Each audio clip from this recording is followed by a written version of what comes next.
All right. What is up, you guys? Been some time. Not streaming tons. I do have a life outside of poker, believe it or not. Got a lot of little projects that I like to do, so poker's just one small part of my life. So, stream as much as I can. Just might be, every couple weeks or something like that. I prefer to stream like bigger events, just because it's more entertaining. Not just like one couple tournaments every once in a while. But this is the BetMGM powered by Party Poker. So it's not Poker Stars. They have like their online series going on. I think this is like the last day. And thought I'd give a couple of the tournaments a chance. I played one the other week. Didn't do too well in that, but so this is like the high roller Sunday special, 8 max, 75k guaranteed. I definitely am a bigger fan of Poker Stars software, at least. Just because I've used it for years and just like the layout a little bit better. And like for this, for instance, the sound effects, I haven't found a setting for the sound effects, which is quite annoying. Like the fold noise is like a shotgun blast going off in my ear, so I wish I could just turn that down, but I haven't been able to find any sound effects options. So usually I just click off the table to not have sound effects going. But yeah, let's get going.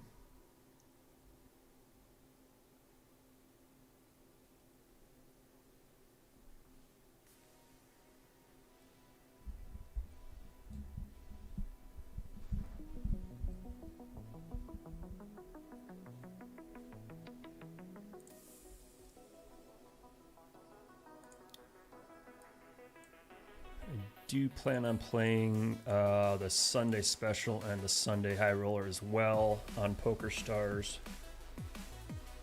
That one is Sunday specials in 1 hour, and then the Sunday high roller is an hour after that.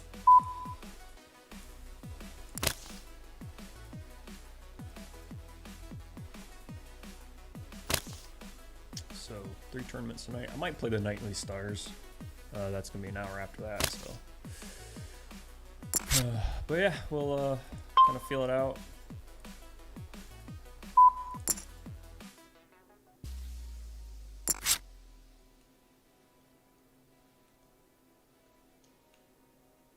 Interesting turn card.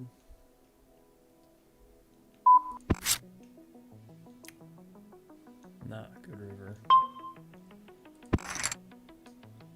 I don't think I'm getting value from anything, and King's good enough to not need to bet, I don't think.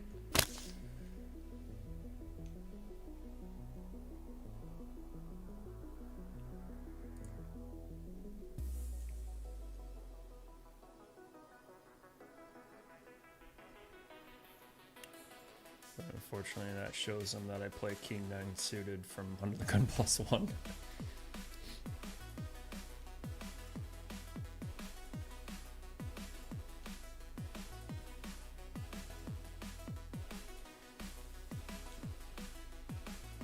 Finally got my faded spade hoodie. My dad got that in the hat for me for Christmas. I thought it was just pretty sharp looking gear. The zipper was like bent or something, so it was like impossible to zip up. But got it. My dad fixed it, so got a nice new hoodie to add to the collection of hoodies. I love my hoodie collection.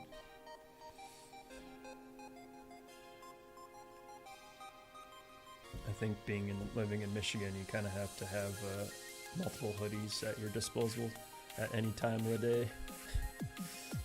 It snowed 2 days ago here, and now it's like beautiful out. I think it's maybe 60 something. But April is known to have its surprises for sure.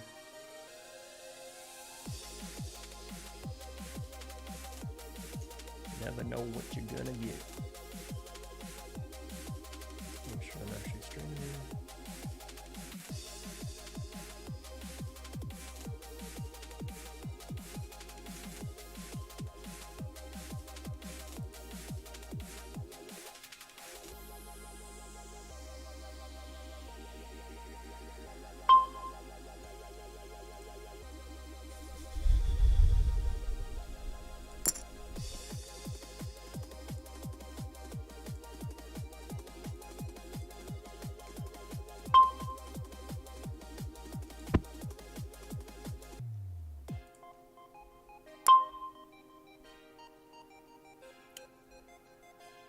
That's alright.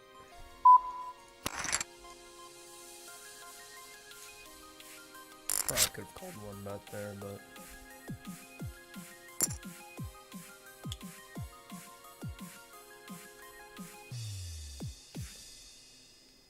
this is actually the biggest buy-in I've done so far.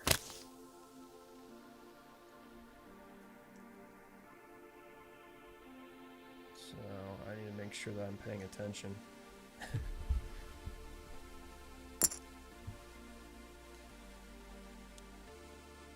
This person whipping in a lot.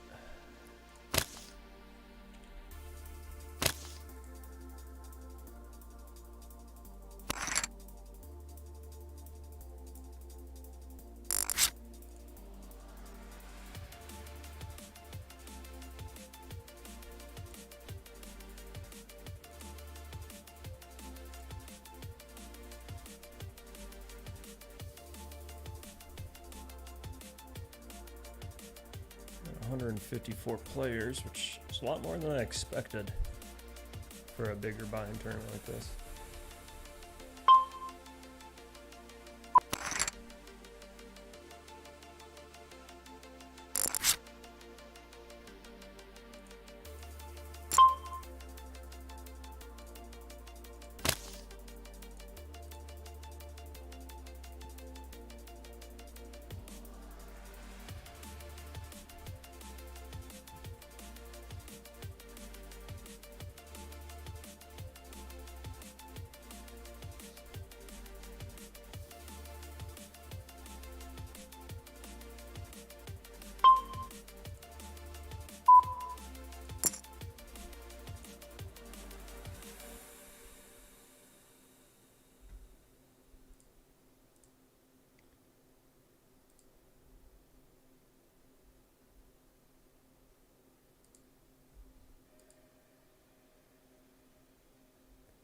Yeah, it looks like the only option they have for sound is enable basic game sounds.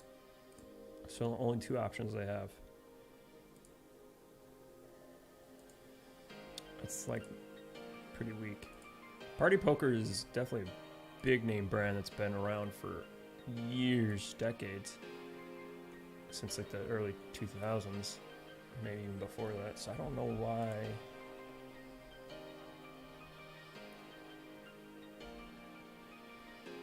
There is enable sound alerts at action. But that's why I like about Poker Stars, they have settings for every individual sound. And I've changed all of the sliders. You can hear the fold sound. I'm not a huge fan of. Like Poker Stars, for instance, by default, like the notification sound is like blasting your ear. So I always turn that one down by default. So.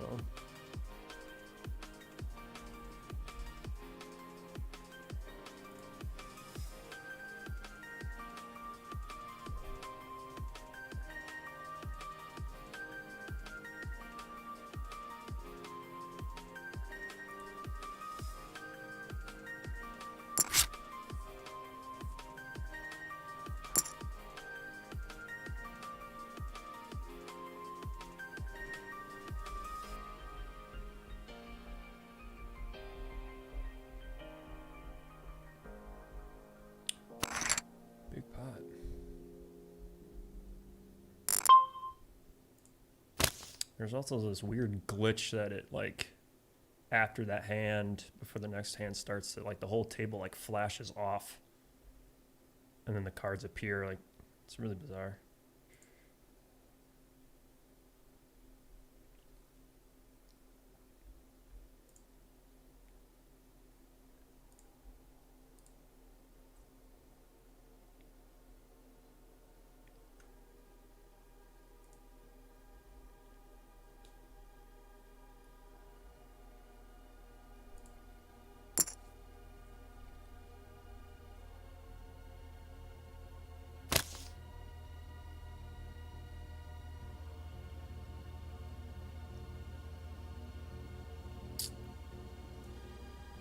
Also, since you guys been watching like in Poker Stars, my name is just Ryan Haury, just to keep it simple. My name on Party Poker is Shandor, which is my nickname from work. It's an old school nickname now. That's the actual nickname I wanted to have for Poker Stars, but it was taken and I didn't want any version of that. I'm like, if it's not Shandor, I don't want it. I don't like the Shandor 1, 2, 3, 4. No.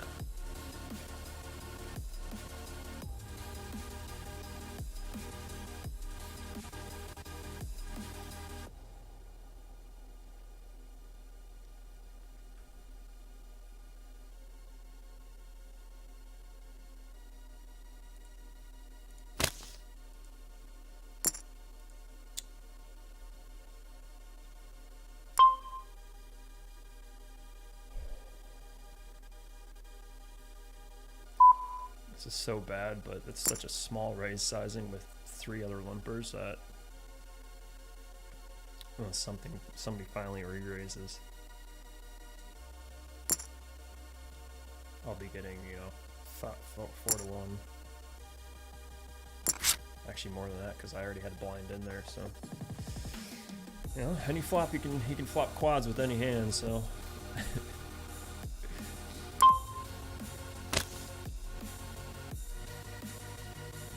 could flop to 8 with 2 diamonds or something interesting, keep it juicy.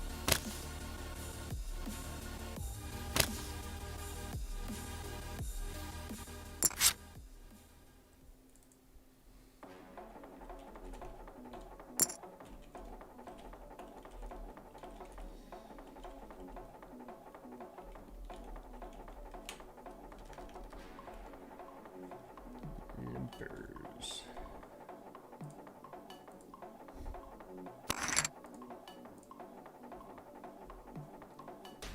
Look for him.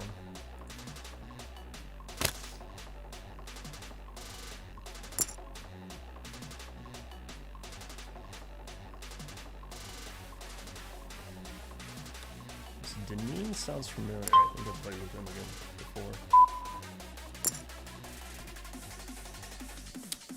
Ace 10, not really good enough to raise with.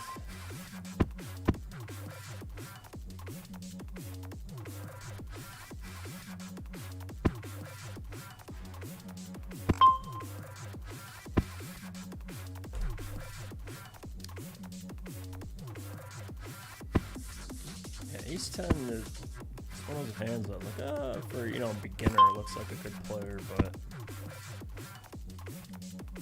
suited it's way better obviously, but won that ace high. The other thing that's annoying is I think in the hand of the player, okay, it does show. Wow, Queen Deuce and King 4 limps. I don't. What?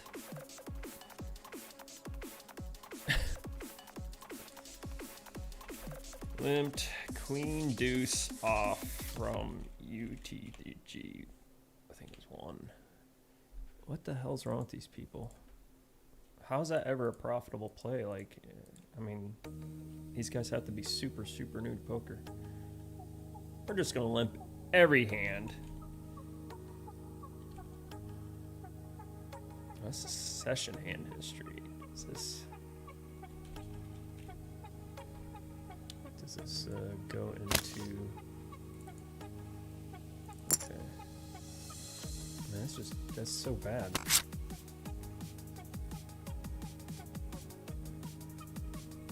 The first thing you need to work on in poker player is just like nailing down your opening ranges, and neither of those hands, not even on the button, I don't think either of those hands are in your range.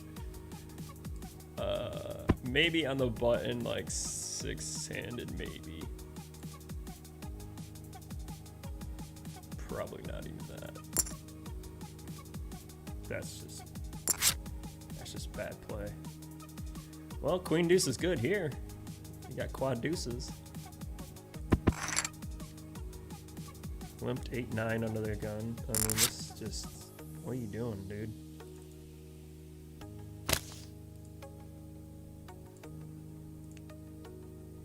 I mean, for this expensive of a buy-in, you'd think you'd get a higher class of players, but no. I mean, that's good for me. I would love, that's good for me to start at a table with a bunch of horrible loose players.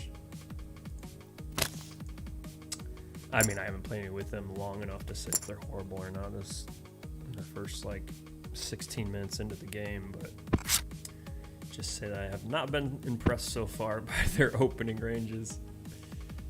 To be fair, I did open King 9 suited UTG1, but which is probably on the edge there. But at least mine was suited.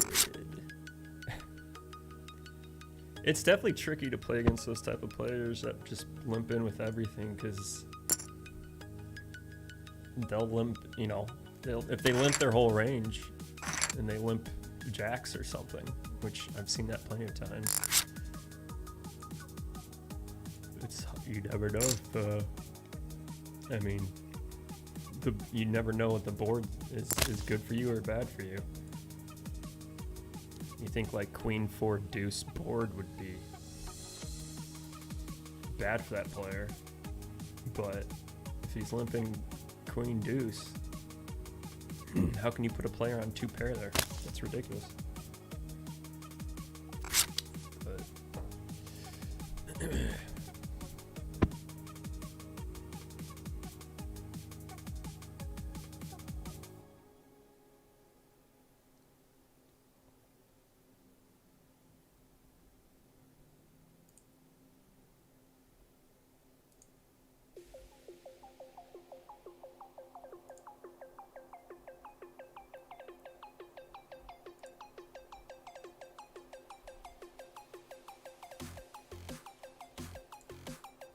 But I could open with this hand, but I think it's just too bottom of the range, suited for sure. Especially with how loose these players have been. It's best to just stay a little tighter with this chip stack.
Curious about that hand.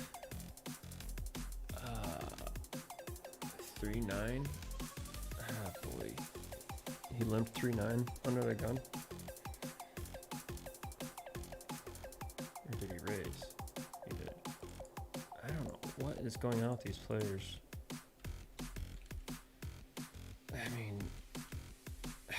What's going on? I've never seen such bad limping. Period. On top of that, this guy's just firing like crazy with bottom pair. Wow. That's unreal. And fired 3.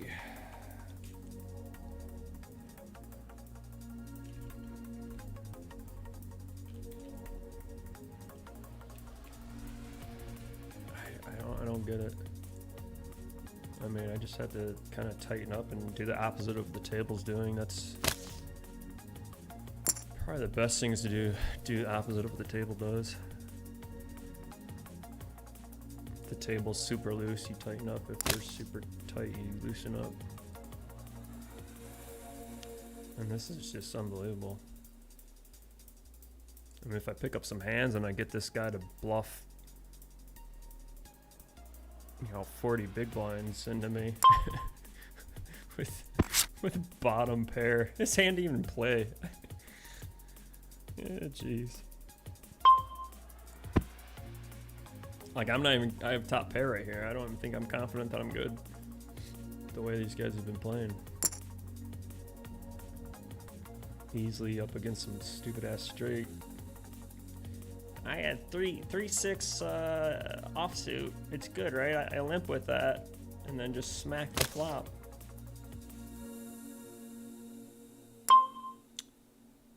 I could raise here, but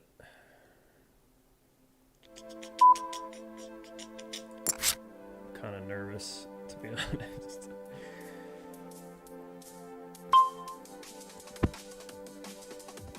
There's not much to be nervous about.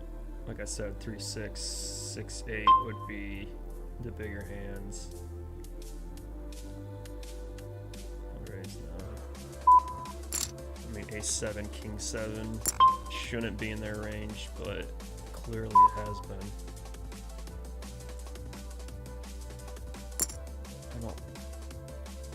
I don't know if he has a 7 here or not.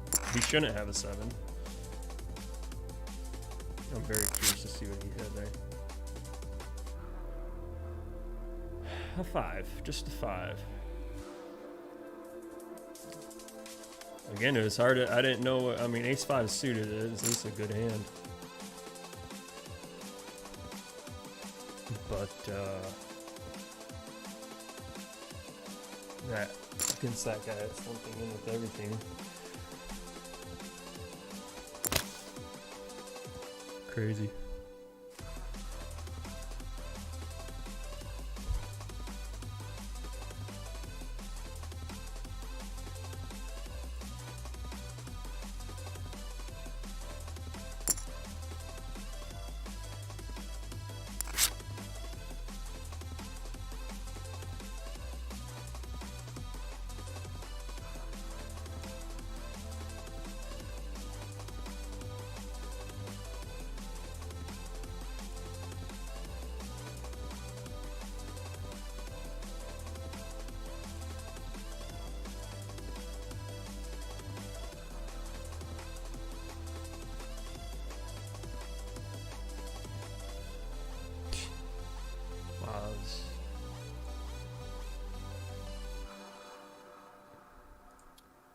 So this guy raises, this guy 3 bets. Does this guy jam with ace-7 off?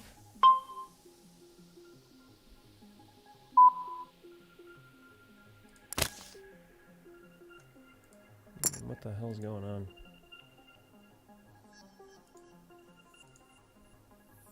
Should have probably made it like 10x.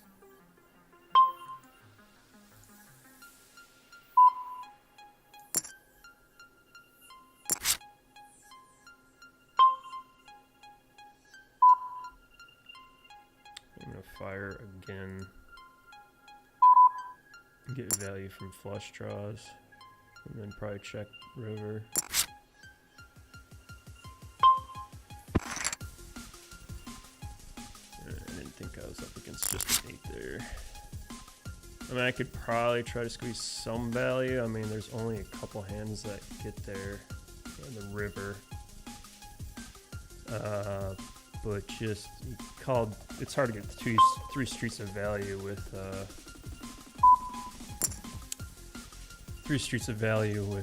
tens there with an overcard. So I just feel safer checking that down. I want to see this hand again.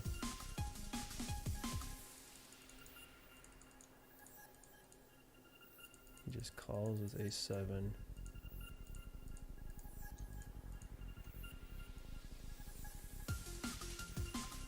I don't know why I limped. I mean, it's okay to limp. I think this hand is fine with two other limpers.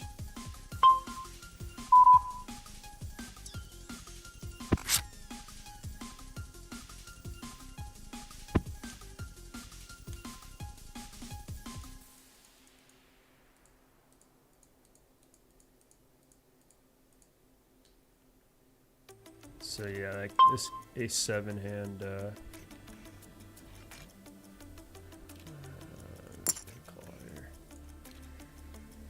he jammed on the flop and ace king called him. Really good solid play.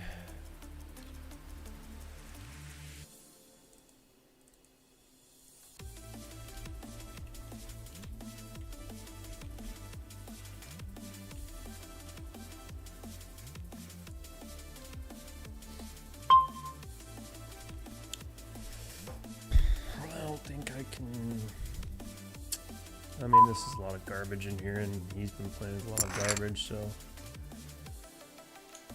Oh, that guy is not good.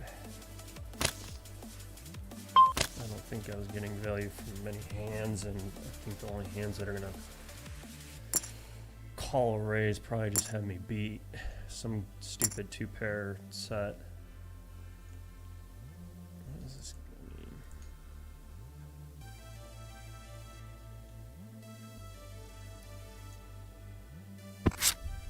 My hand plus was not that great. Just had top pair.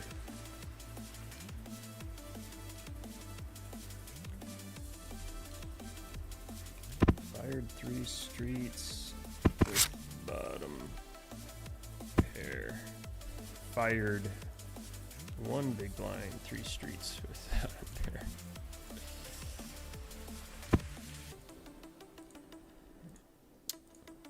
I'm doing good so far.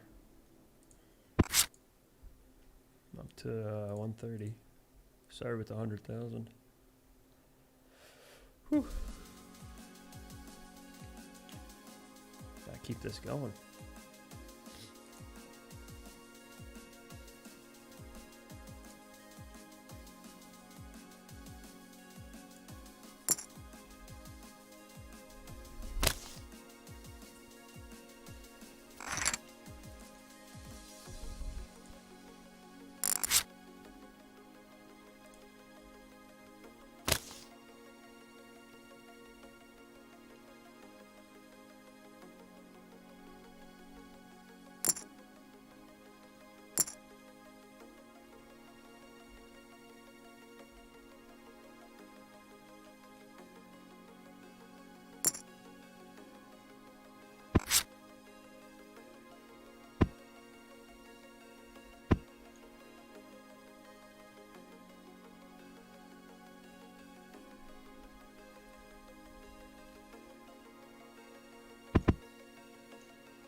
The other annoying thing here is with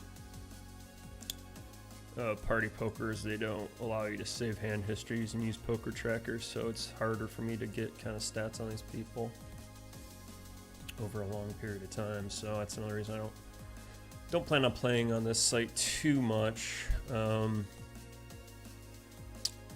mean, I'll definitely keep playing on it for sure, but I'll probably save it to the biggest guarantees and biggest tournaments.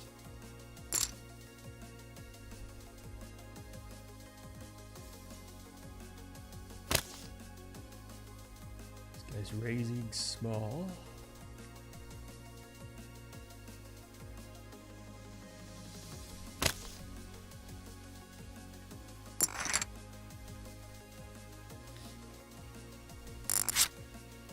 so he does raise with 2 pair. Maybe they're gonna call with just an ace, I'm assuming. Not even an ace. Not even. Usually a river raise means pretty good hand. 9-6 is not a pretty good hand on a wet board like that. I mean, there's some straights, 7-8,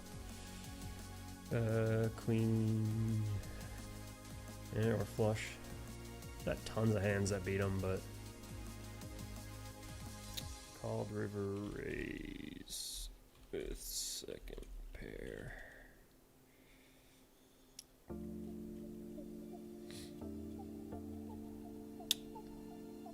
On winner board.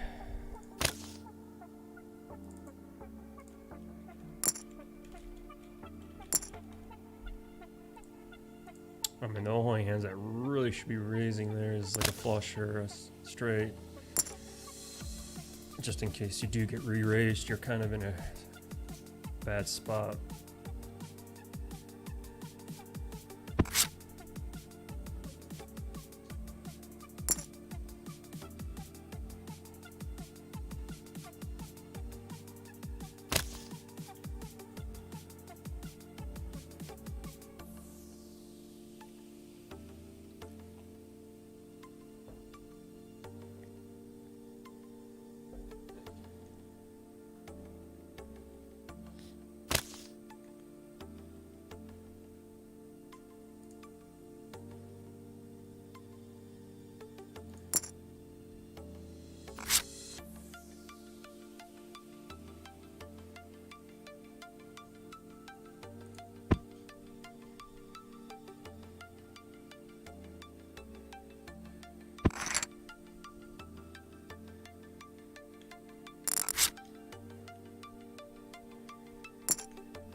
Continue the limps.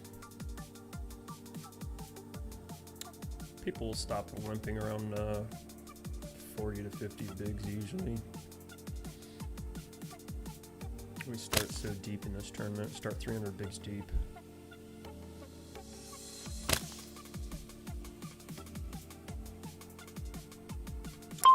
Alright, flop me the wheel. That's not the wheel.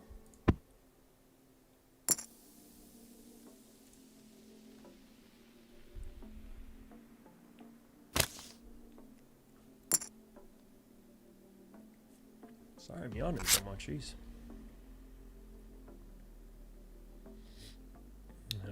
Late night last night.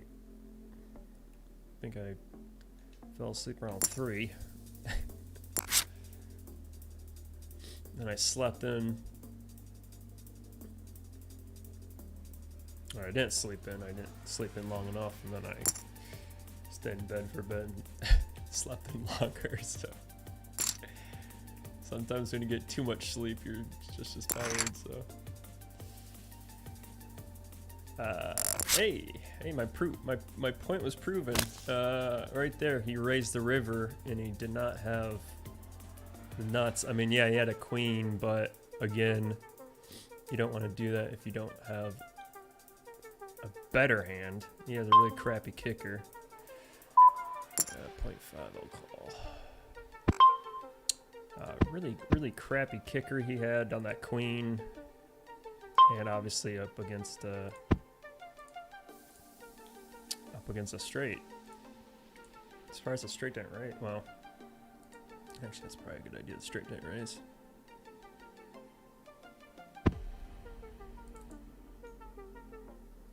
Wait, was this the guy? Yeah, I have king high. It's probably the nuts right now. Clean. Yeah, Don raised the river.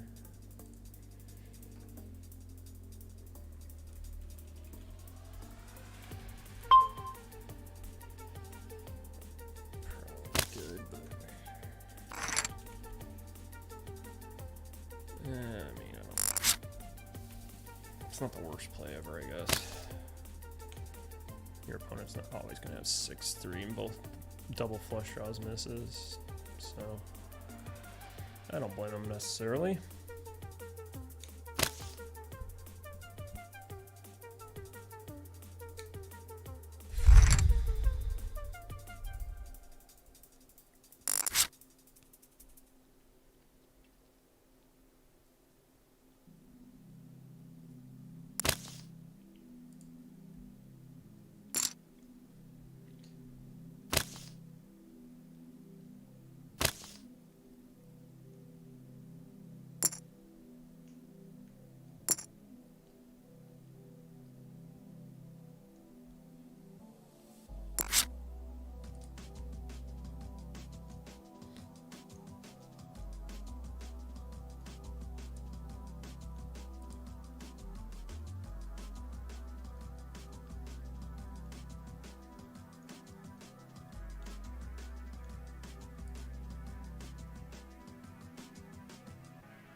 Definitely do not want to play sevens out of position against two players.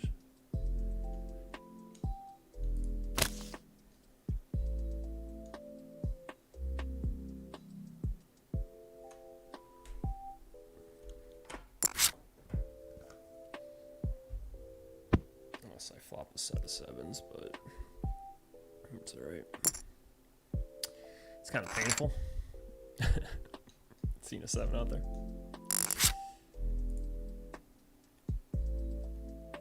That was good a fold though. Against one player, probably would have called.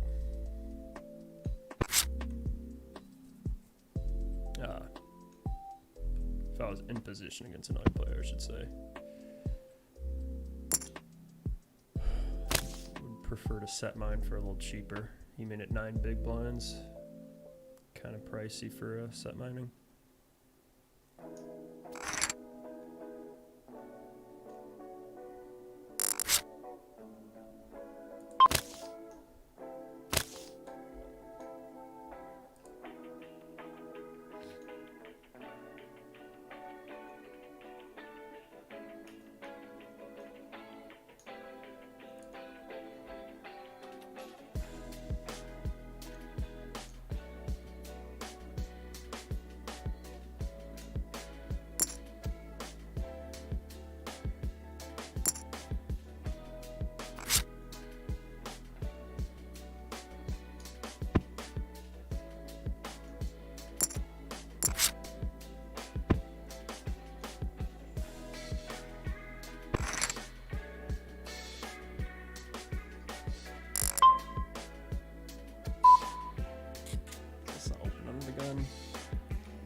Probably is, but anything marginal like that, and I'm gonna get 10 callers behind. I'd rather just not.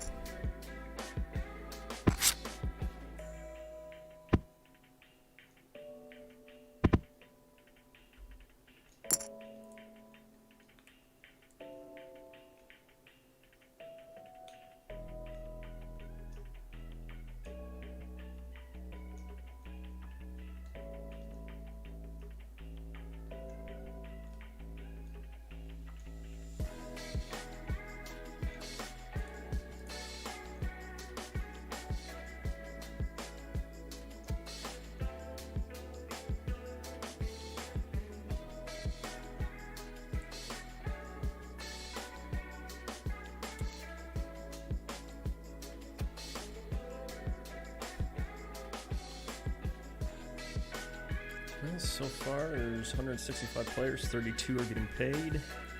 First is $16,000.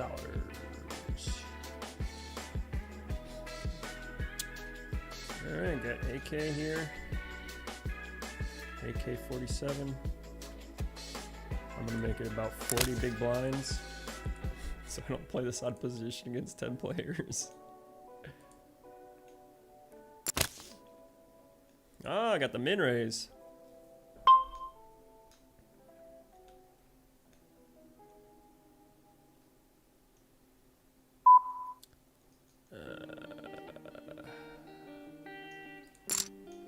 I'm gonna oversize this raise a little bit. I probably could have gotten more, actually. Assuming these might price these two in.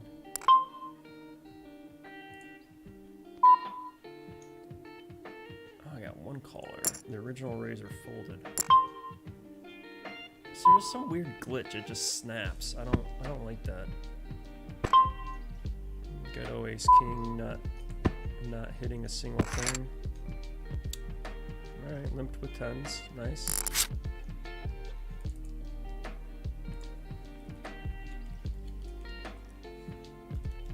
Limp tens, UTG +1.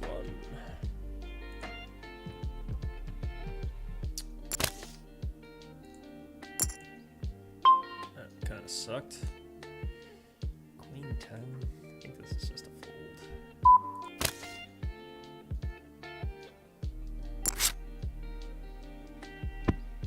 Well, ace king just lost me, what, 20k? 15k? I played it right. I mean, if I knew this guy had tens, I mean,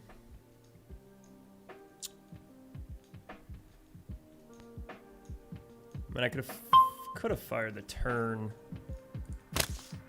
possibly. I'm gonna have so much showdown value. Like, I don't need to go blasting off. And I don't think I'm always necessarily up against a bigger or a pair there, but you know, straights and flush hits. So I mean, he has that queen 10, but the way this guy's been limping in with hands, again, he has a wider range. He could have some more nut hands there. The board just got pretty darn wet, and I had enough showdown value, I think, to just check it down once he calls the flop there. I don't think I need to turn my hand into a bluff. I represented pretty good strength on the pre-flop and flop, so I don't think tens are ever folding there, so I think I played that fine.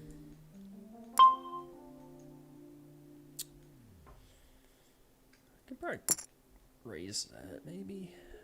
No, I don't think so. Fives. Probably just set mine for cheap.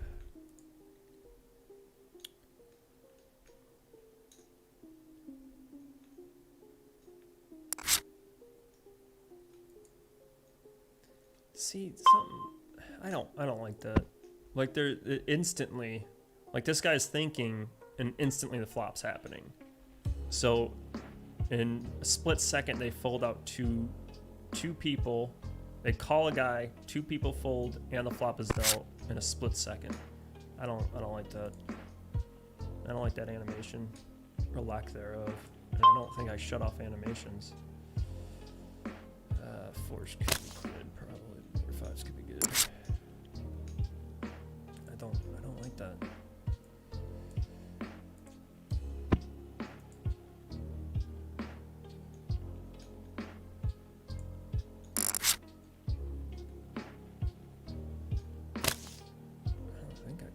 Animations.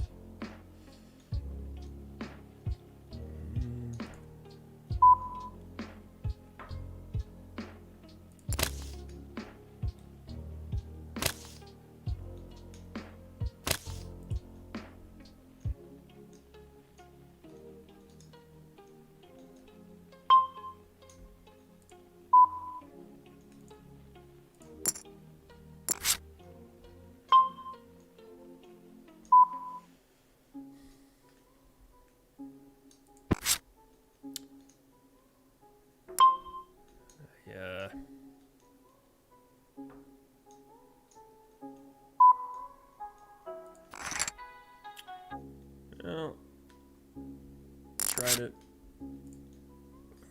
Didn't work. Right back down to 100.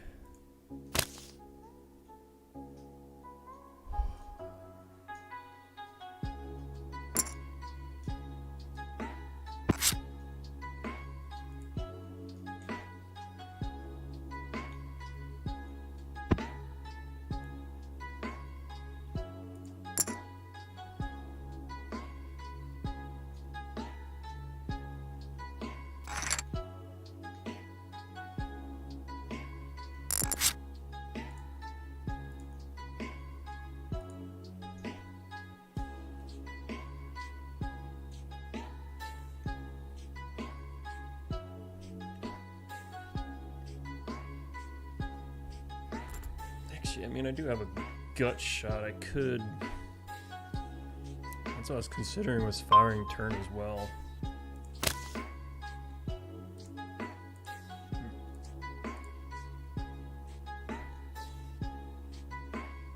I mean, there's more 9s in his ring. Well, no, he ran open for under the gun.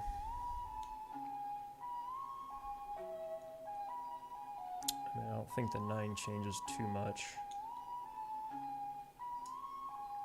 I could have went bigger actually on the flop. I probably could have continued on the turn, but I think he just had a big pair. Possibly. This guy hasn't been as loose and crazy as like the other guys.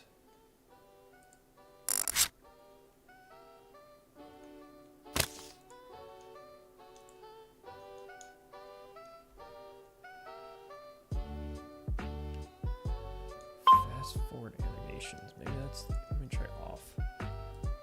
See if that makes a difference. Min raise. Yeah, sure. I'll call one.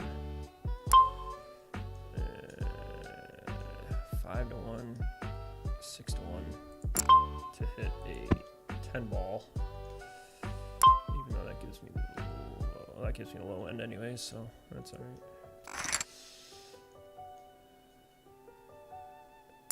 Alright, I turned off fast forward animations option.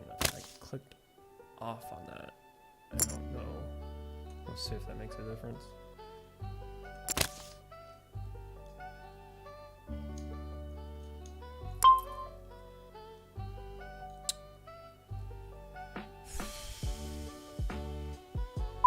I think I'm just gonna get a dodge. This guy's been playing fairly snug.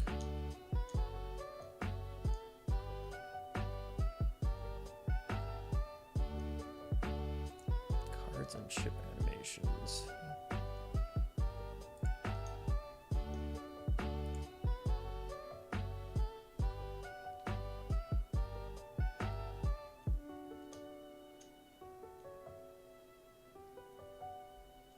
This guy min clicks it. Oh my god. What a pro.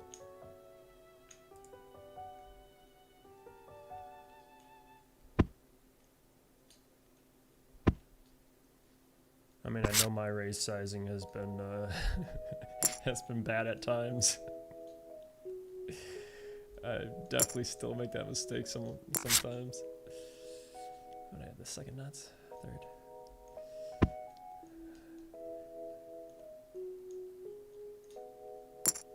There's times where, you know, there'll be like a raise, and then I'll 3-bet from the small blind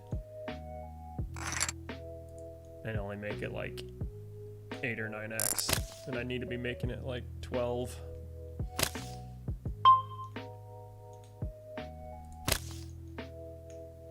It's one of the things I needed to work on.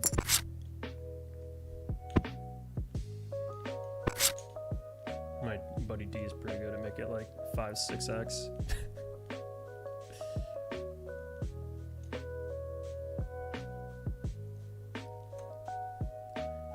Definitely gotten punished by making it too cheap, because especially when you're doing a squeeze, you need to make it a lot more pricier, because as soon as the original raiser calls, the person who flatted the original raise, he's super priced in a call now. So you do need to make it like, 10, 11, 12x or whatever.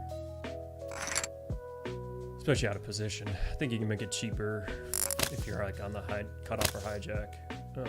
But small blind, big blind, I don't think you want to be. You're playing a huge pot out of position now against two players, and it's just a recipe for a disaster. So that's why he's taught me to even like jam ace queen for like a squeeze, even for like 30 big blinds, 30, 35 big blinds. I'm like, you're jamming ace queen off. But I'm like, I mean, it makes sense. Especially against like two later position raises in a flat. But you don't want to play ace queen off from the small blind. Two people calling. And now the stacked pot's going to be like 1.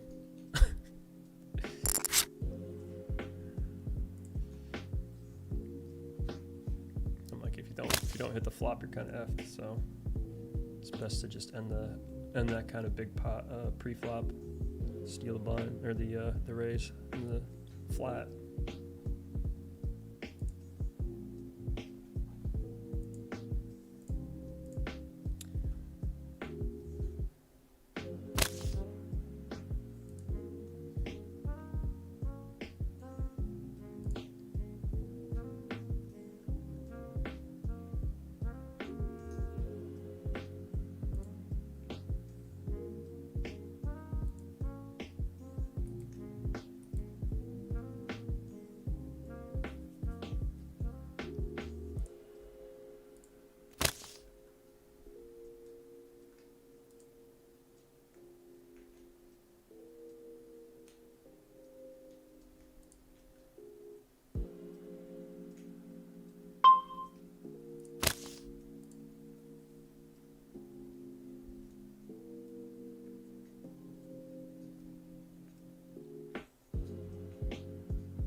Bonito. 3-4 off. Like it.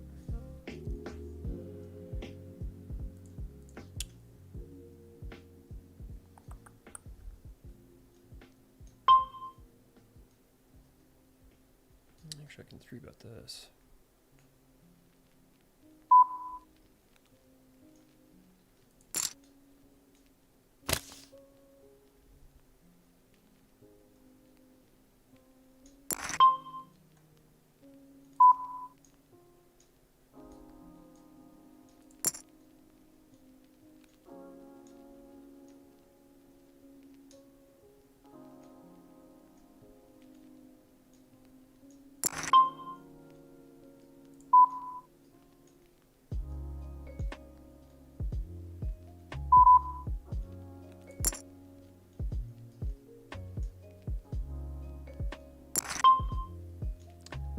Done with this hand.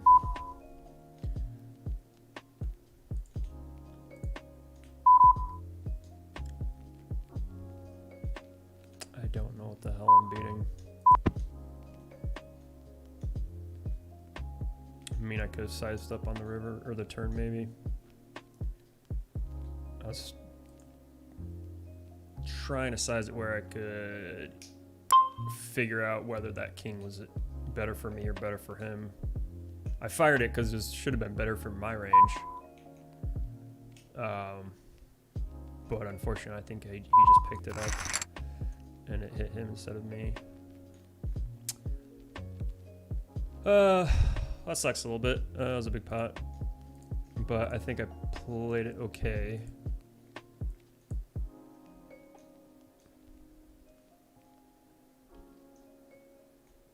I mean, there's a chance that I could have checked the flop because that flop is not good for a 3-bet out of the small blind.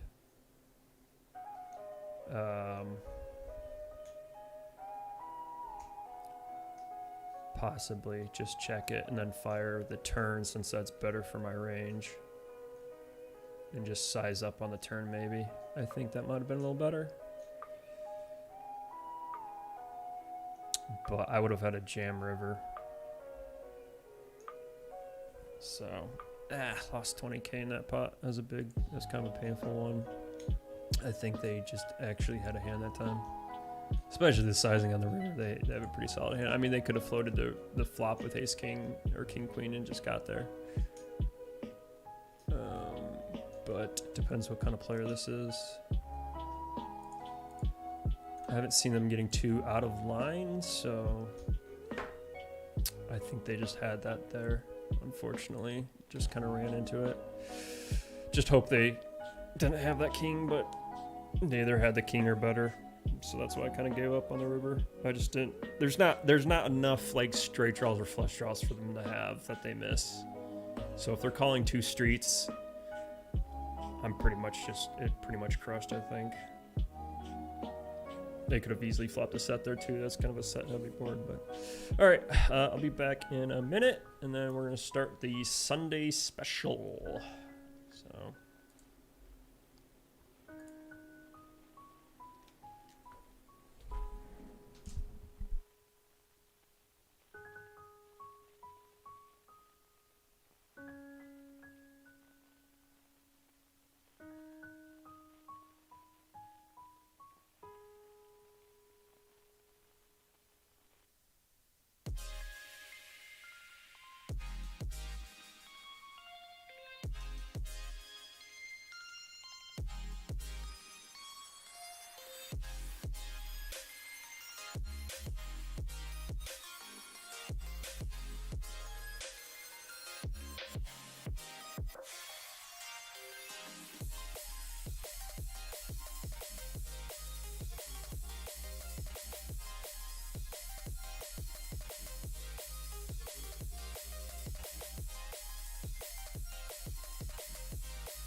Okay, Start the Sunday special.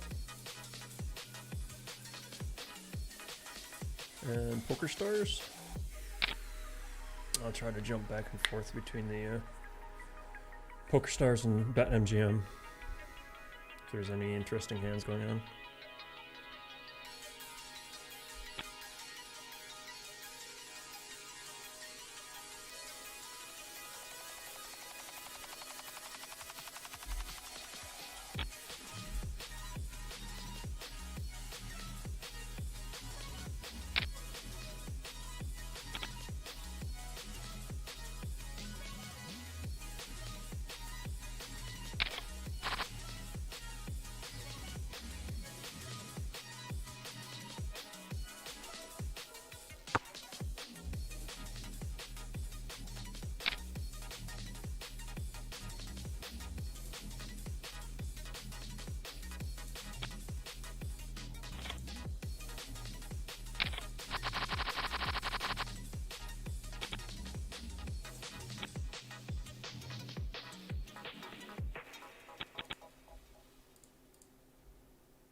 My buddy played in the 75K BetMGM, and he's just like, does this feel like super satellite heavy to you guys as well?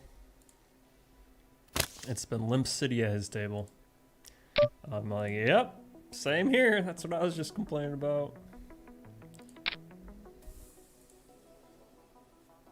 Seen a lot of garbage limping. Let's go, Ryan. What's up?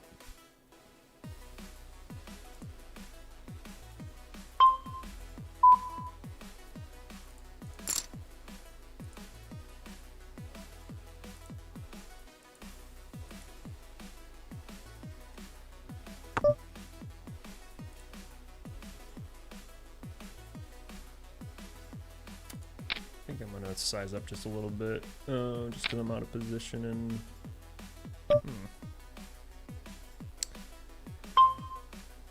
Min raise, good old min raise.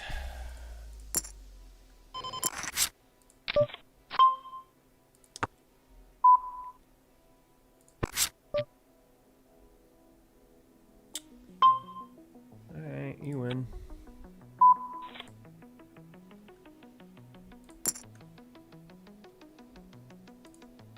Nice hand.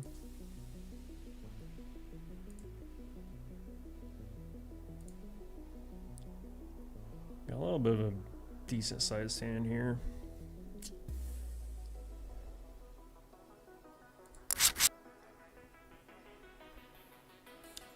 Raised up under the gun with Jack 9 of hearts.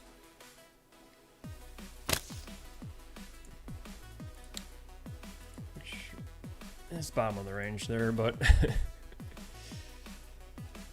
probably not the best of under the gun raises, but especially with the loose table.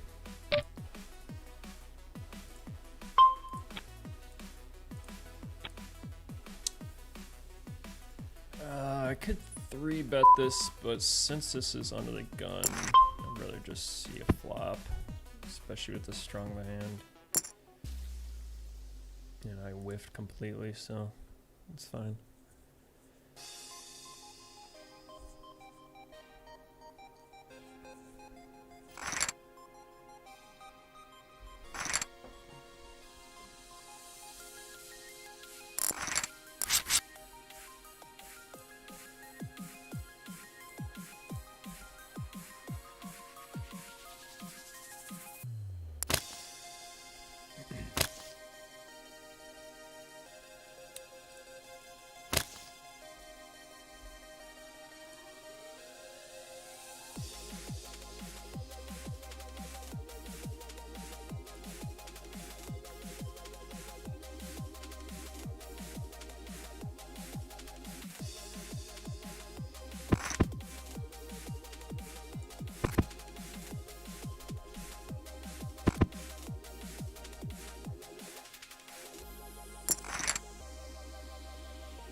Back over to Sunday Special.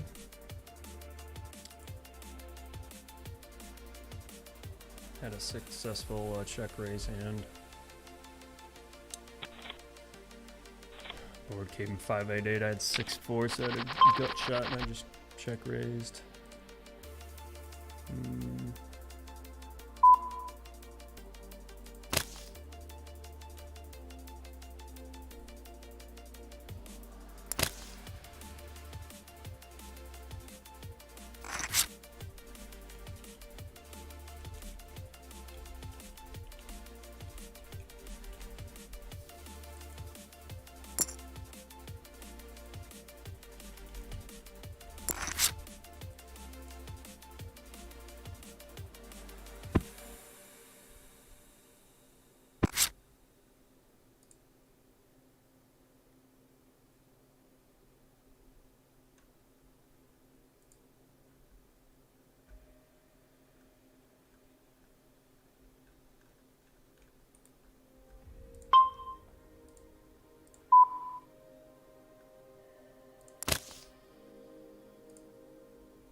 Ace Jack is a fold here.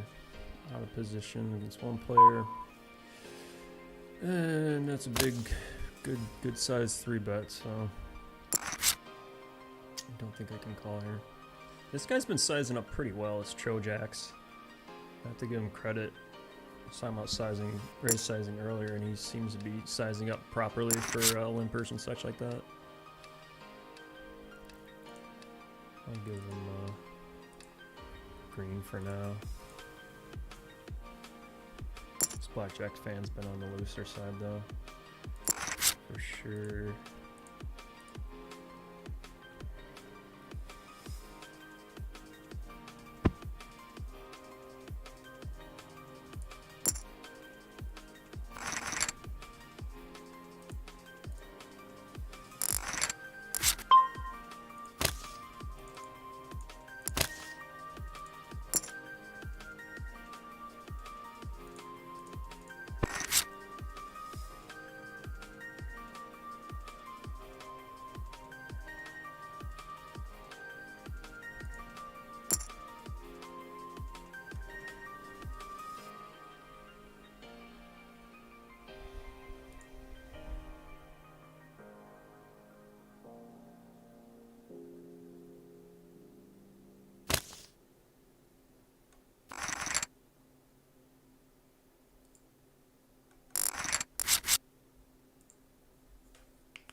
Boy.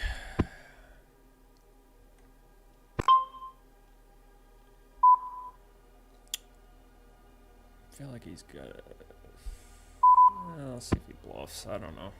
I don't feel like I'm beating tons. And there's definitely better hands that can beat me. He probably just had like pocket twos or. Alright, he had a king. Which is my bad. I probably could have tried to get some value out of that, but I just did not feel. Time about sizing again.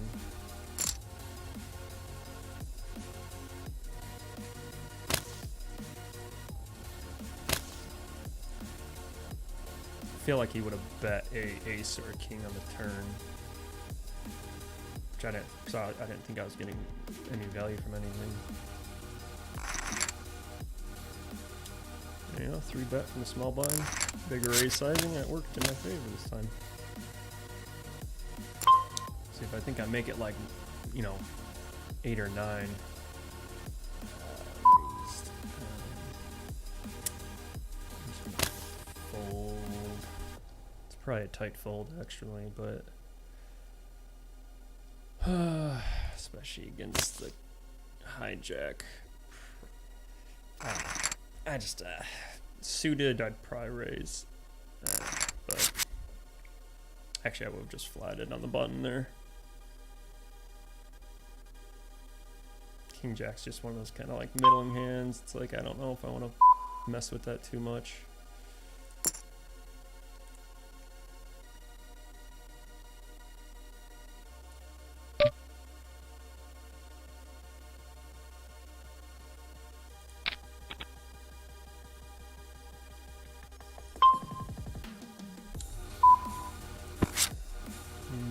These two players, I'd rather just play cautiously and not play big pots unless I have the joint.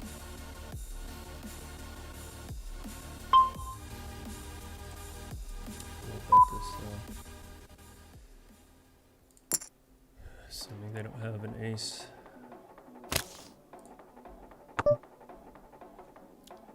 Do have a bigger hand coming up here though.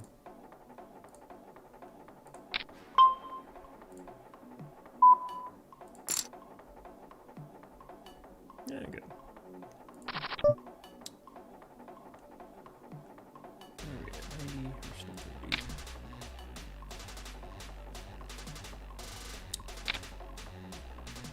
There's 2 limpers under the gun, and under the gun +1 limped, so I made it 5.5x.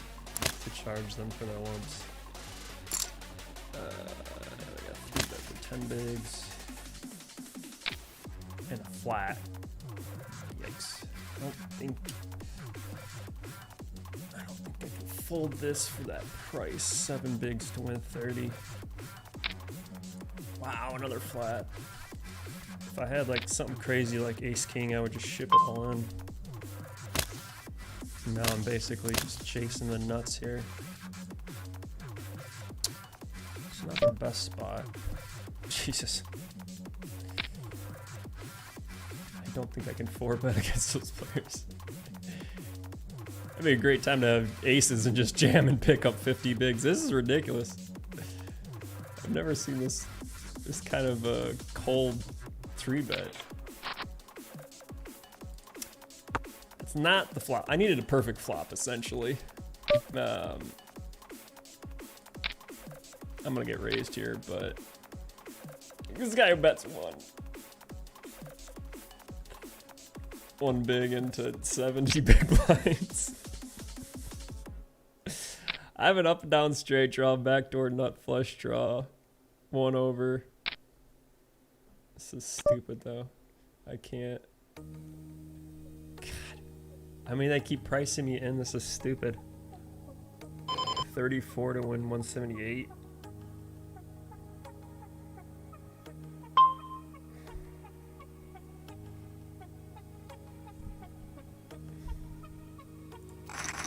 This is such a weird spot.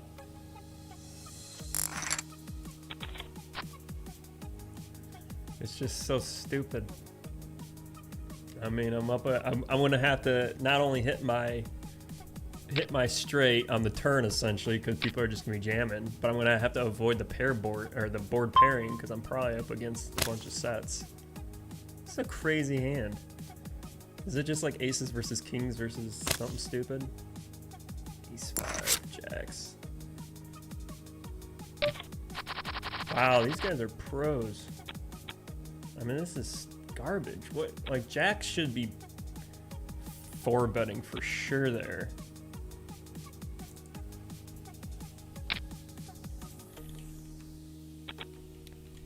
Flatted jacks with 3-bet. I mean, he needed to 4-bet that for sure. And cold flat. And then overplayed it on the flop.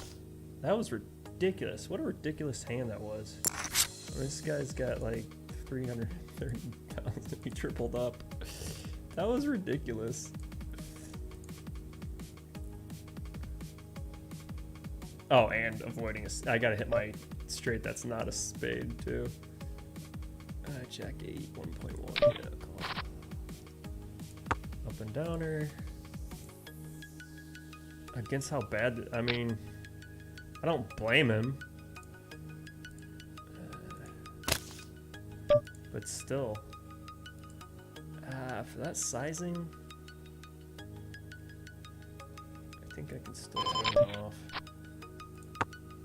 That's not a good run out. I guess he just had a 10. King 10, King 10, yeah.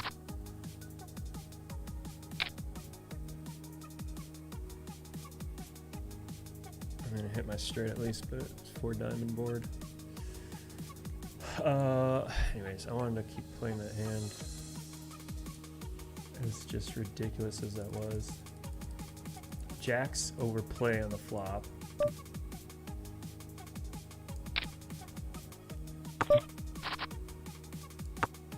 I'm hitting a lot of straight draws. That's interesting. 16 bigs. What's the deal with the sizing here? What are people doing? I mean, it's the same thing. Like, I got a 16 bigs. What the hell's going on? I can't believe I'm folding that, but it's like for that sizing, I have to hit a ace or a 9 that's not a spade, and the board can't pair. It's the same spot as before. What is going on? It's just a lot of crazy players. Why does that guy size up for threes? Oh my god. Limps, threes, UTG.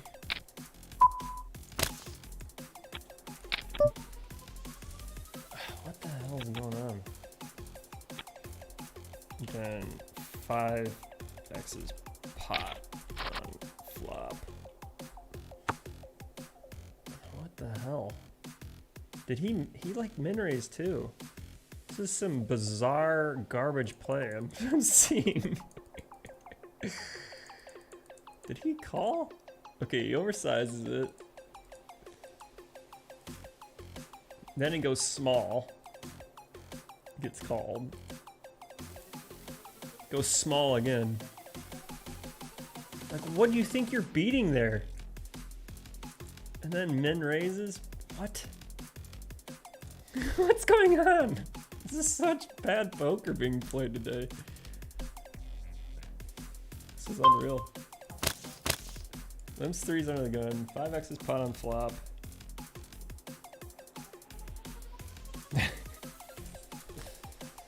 Small. Tiny bet. Turn. River. Then. Min clicks. River.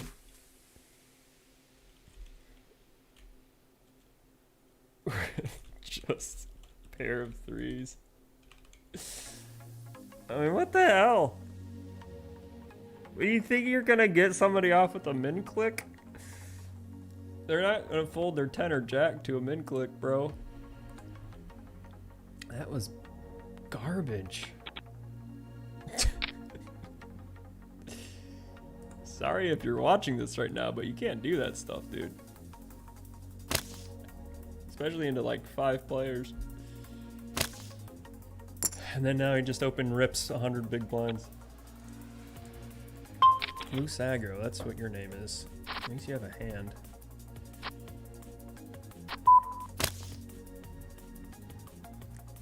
And he doubles somebody up.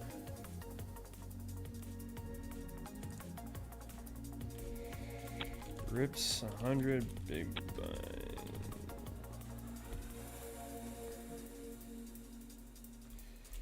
Ace king off. I thought my BetMGM table was bad. This is multiple holes you need to dodge of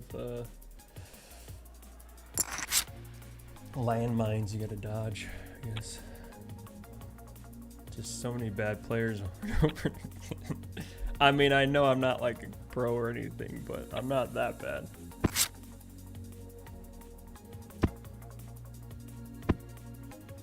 I'm just a fun player, but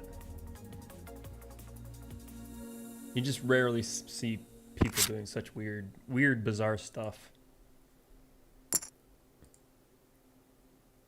Like, even if you're a new player, you should, you know, the first thing I feel like you learn when you're a new player is kind of like you get an idea of, okay, 7 deuce is the worst hand, aces is the best hand to start with.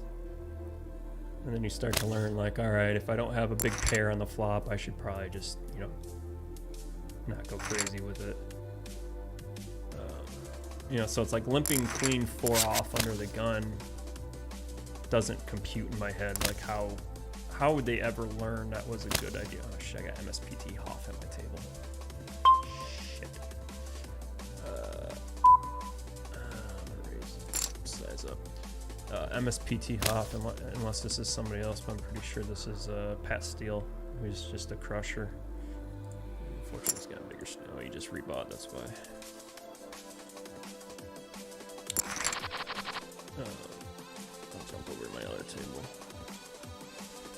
This is MSPT Hoff, which is Pat Steele.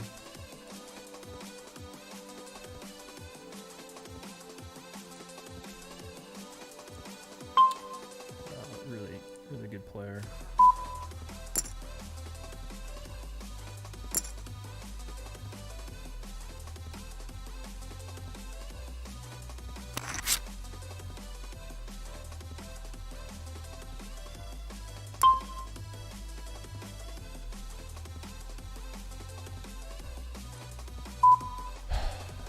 want to see a straight card. That's kind of painful to see. Well, I have not been hitting the boards too incredibly here. Been hitting them a little bit, but not much to get like value out of them or anything.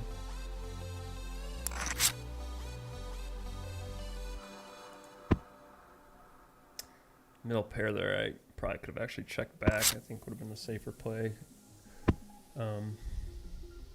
Since that's going to hit the big blind range more. And clearly it did.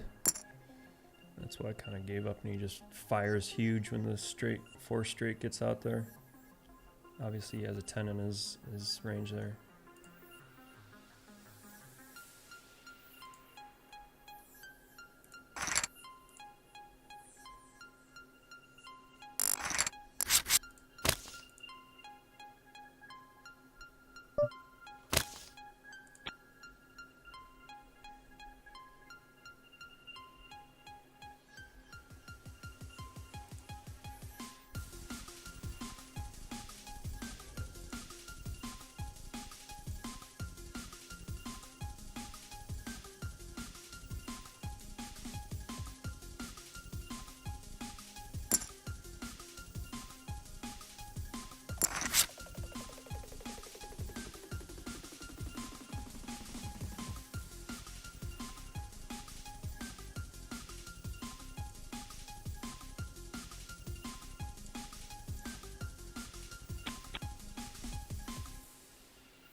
Deciding if I wanted to flat there or not. I don't think I can do that multi-way out of position though.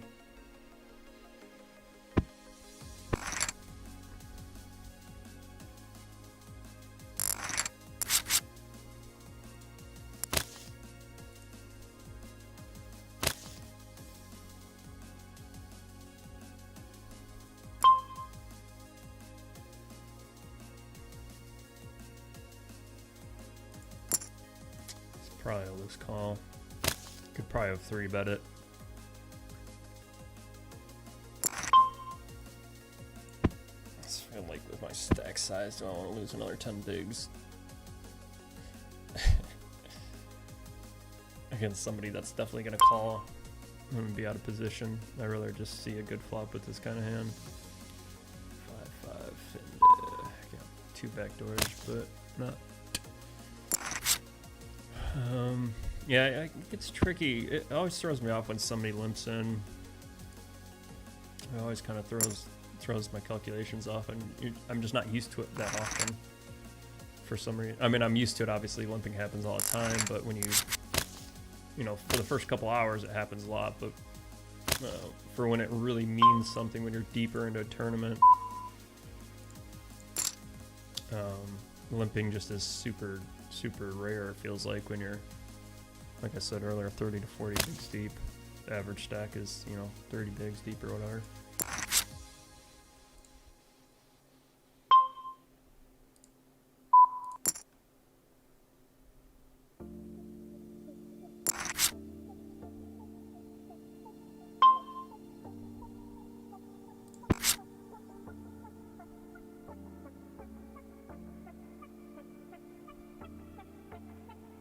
Kind of decided to check the turn. I mean, I don't know how many streets of value I'm going to get out of this guy. Jesus. This has not been a good go for me in this tournament at all.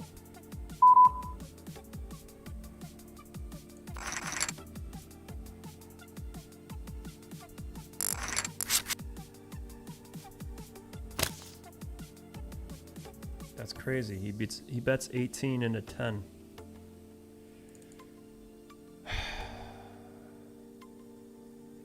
mean, last time he was bluffing, like, it was just... I mean, the board got pretty wet. That was a bad river. King, queen, 5-5. I mean, maybe I was supposed to bet the turn to... You know, but I wanted to protect my check back range there. I mean, the flush comes in, straights come in, backdoor flush coming in. You could easily have any other 2 pair. I mean, you kind of...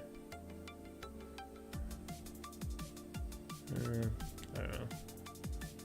I just don't think many people are going to be over betting the board that much with absolutely nothing. Yeah, that was another painful hand.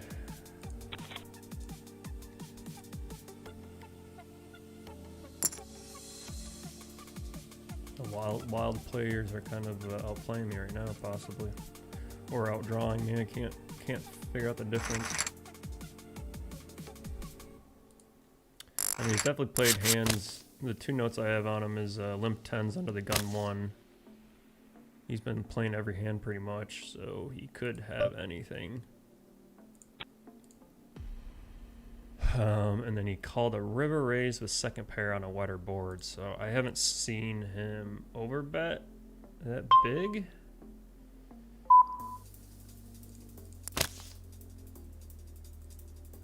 So I can't really justify that he's, you know, bluffing or anything.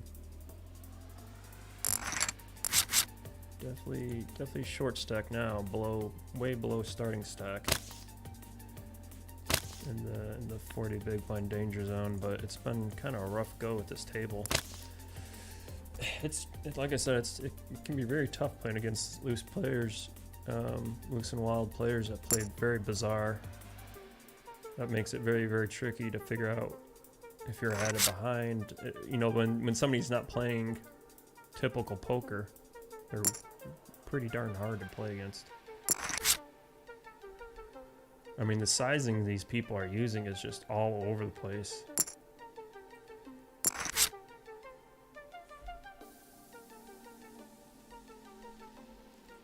I mean, that guy could have been just straight up bluffing, but I figure I can... I mean, that was half my stack to call with just an ace and a weak pair, or a weak kicker. So I was just bluff catching there. But he had a pretty good wet board to bluff on. I was just hoping to check that back. Or possibly go for some thin value on the river, but did not expect him betting half my stack into the river.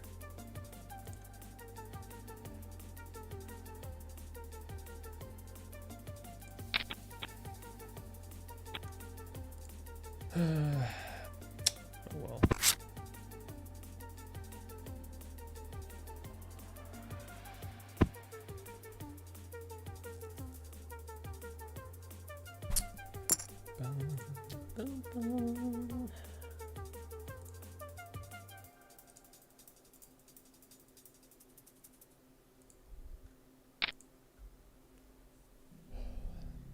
Just gotta be patient, and I'll definitely find a spot here to double, I'm sure.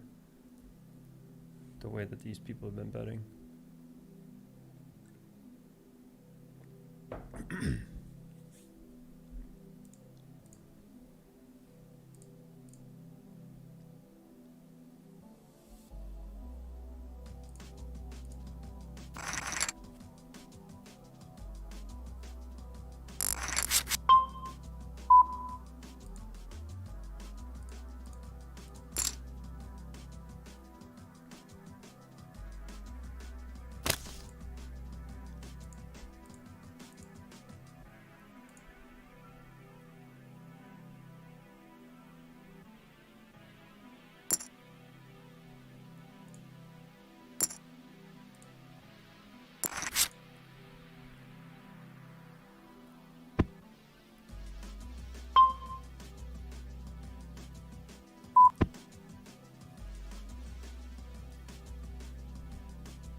MSPT has a 7 here.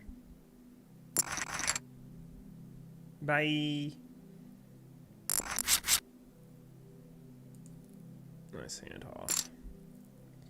It's not the guy I wanted to double, but I don't mind knocking out one of the crazy psychopaths, loose players that you can't get to fold. I mean, those are the players you want, but that was painful. I probably should have just checked that turn. I mean, I picked up equity. That was kind of my thinking. But I think just multi-way, you don't want to get raised off your equity, and that's exactly what I did. So I don't exactly know why I fired there. I was just like, well, everyone checked around. I can obviously still have an ace or a queen in my hand. The queen was a little better for my range. So I think I kind of flipped that around. I probably could have fired the flop. And then check the turn. So I kind of misplayed that hand. Quad queens, nice hand. Definitely misplayed that hand a little bit.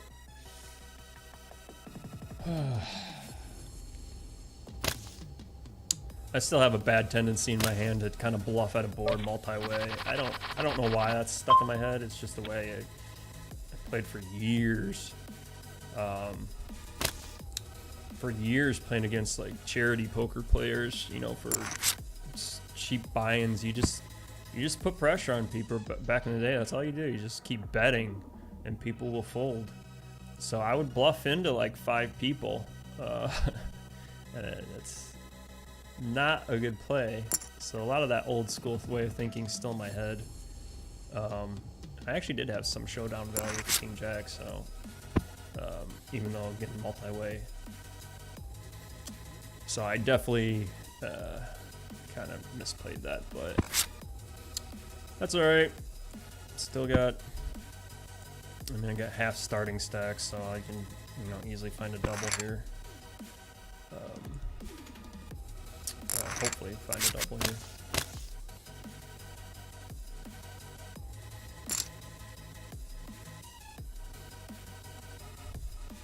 Yeah, MSPT Hoff's not the guy I wanted to have a big chip stack at my table because he's going to start trying to run this table over.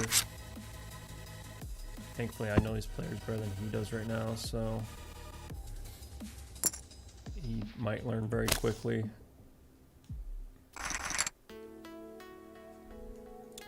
That these players are pretty loose.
That went fast.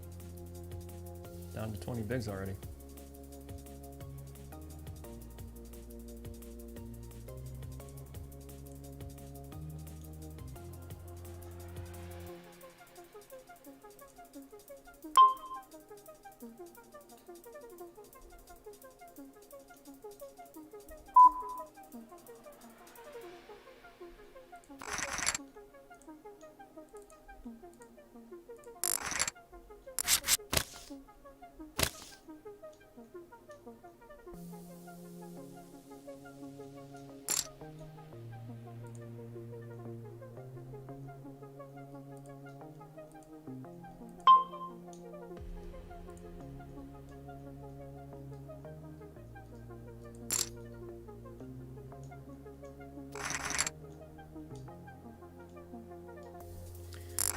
Oh, went for a 3-bet jam there with 10 jack off. Against a button raise, I think I can do that, especially against MSPT Hoff. I know he can raise with pretty much any 2 cards there on the button.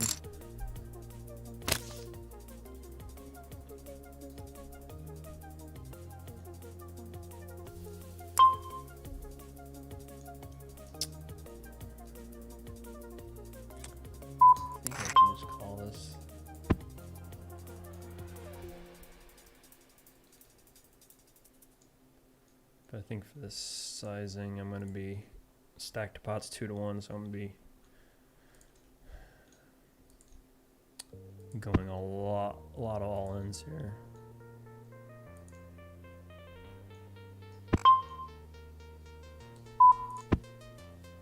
Not the turn I wanted to see.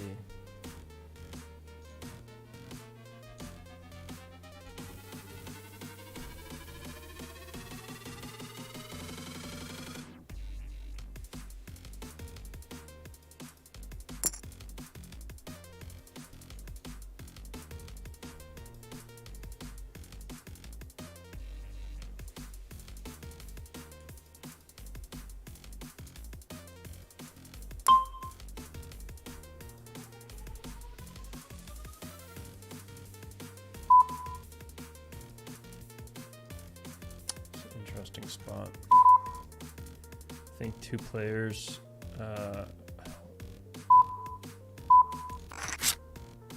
I didn't like that spot at all, but I think against 2 players, it's hard to be beating a jack or a queen there.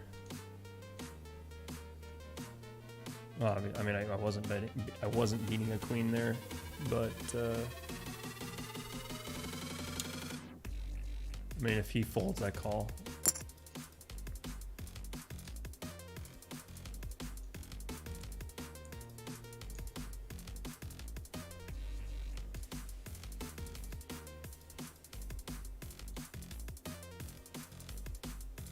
I think 10 jack was a little too light to be jamming there. I think I can just call it being on the big blind.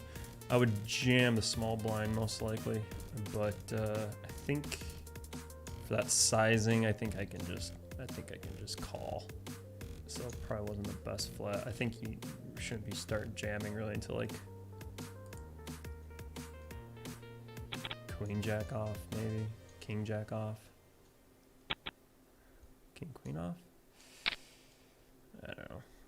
I think it's okay, but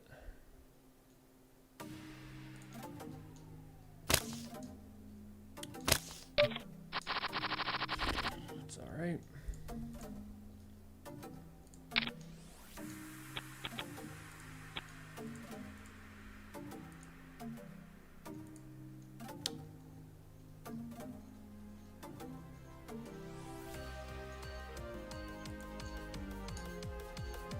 Nothing really going on the other table here. That was my first raise and take. Just had ace king under the gun. +1. Nothing too exciting going on. Both tables really just card dead kind of. Still pretty much at almost exactly starting stack 9,900. So just a little below starting. Good morning, bro. What's up? It's almost 7 p.m. over here for me, so definitely not morning. But wherever you're at, good morning.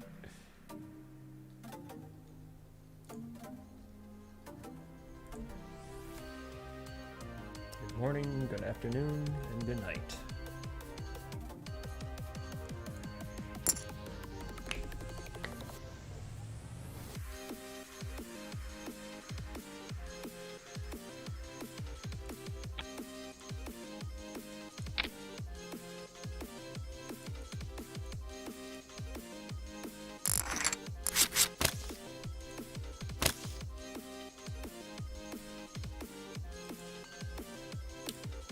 Don't need a raises here. I could probably jam here.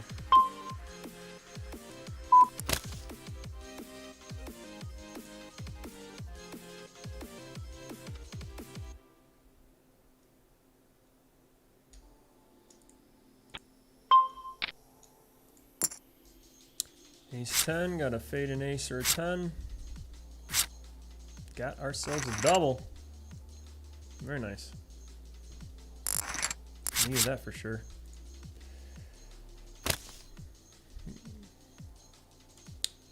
Very nice.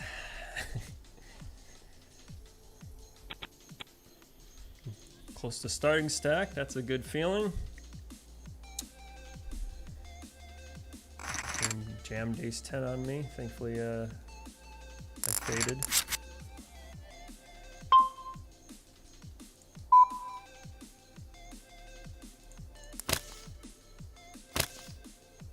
See if I can go on one heater here.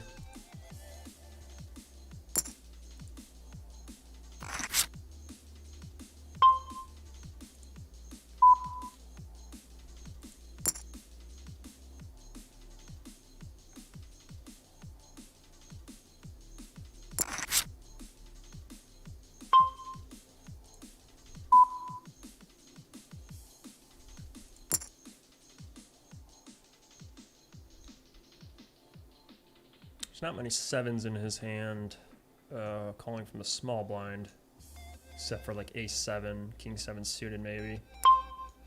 Yikes.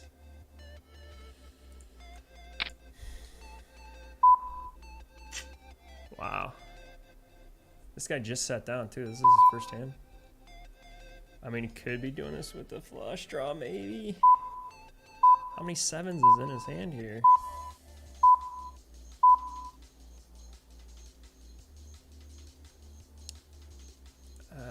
Trying to find out if he played any other hand. I think this is his first hand.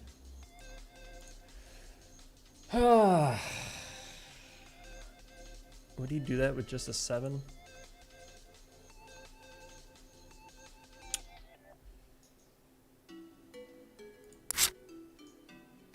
Woo! Woo! What a call. Oh, what a fucking call. What a fucking call. Shippy dippy doo. I'm like, I don't know if a 7 just jams there. I think they check raise sometimes, but I think they would check raised on the flop. Why check raise? Why delay check raise? It just doesn't make sense to me. I mean, I'm like, that's why I felt like I was like, I guess it could be flush draw.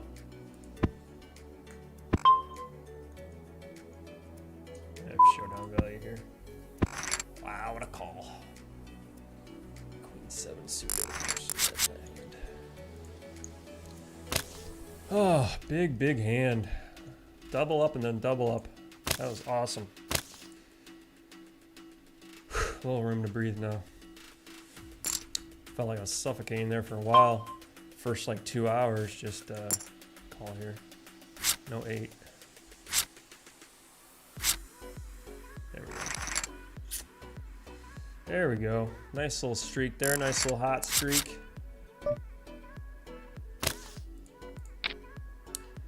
Nice little hot streak. Nice little hot streak. I like it. Whew. Yeah, for the first, I've been playing this tournament for 3 hours now. 2 hours? I'm in Indonesia, by the way. All right. Hey, hi from Michigan, USA. Indonesia, that's a long way, far away from here.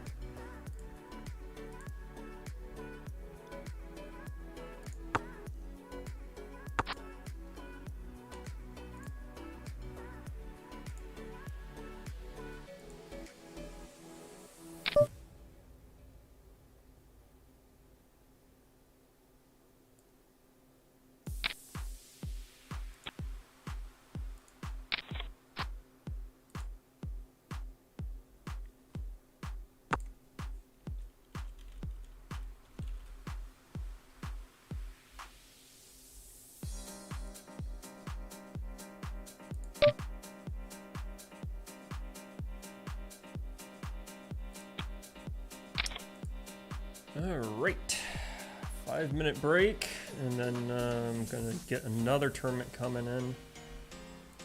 It's gonna be 250 Sunday high roller.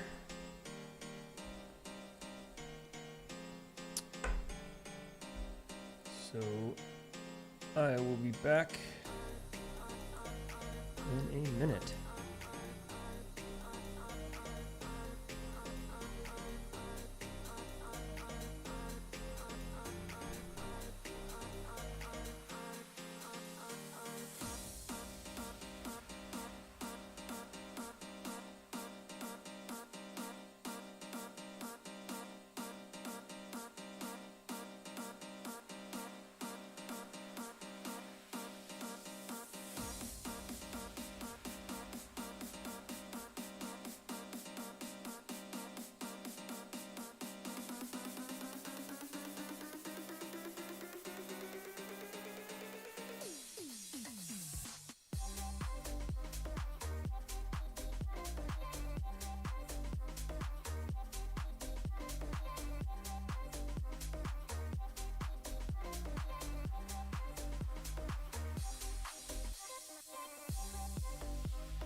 Helps with my mic's on.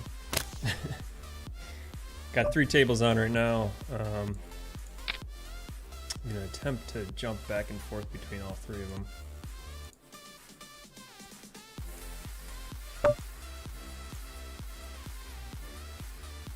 Might be a little bit on the tricky side, but I'll give it a shot.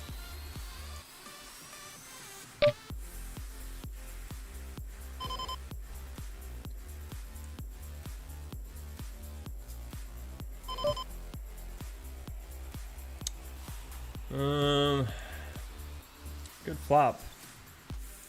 Bad turn and river. I don't think I'm beating anything.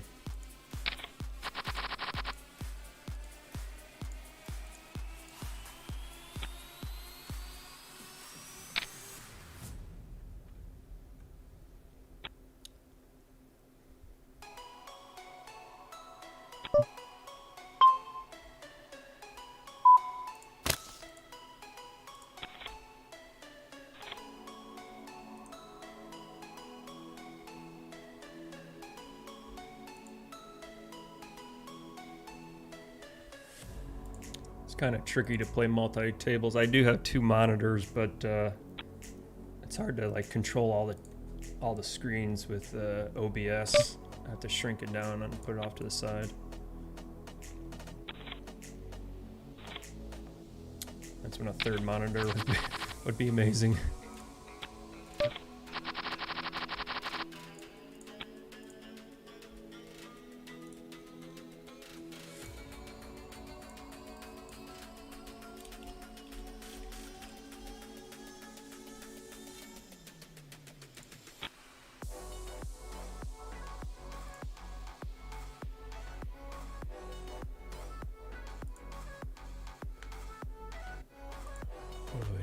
SPT Hofsky raising me.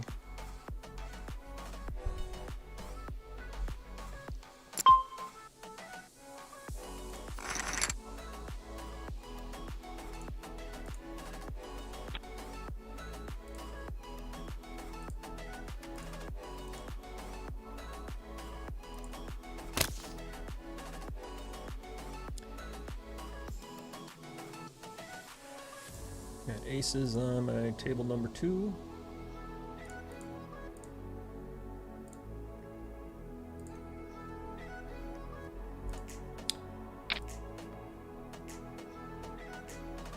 Hopefully this guy flats so I can punish all 3 of them.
10.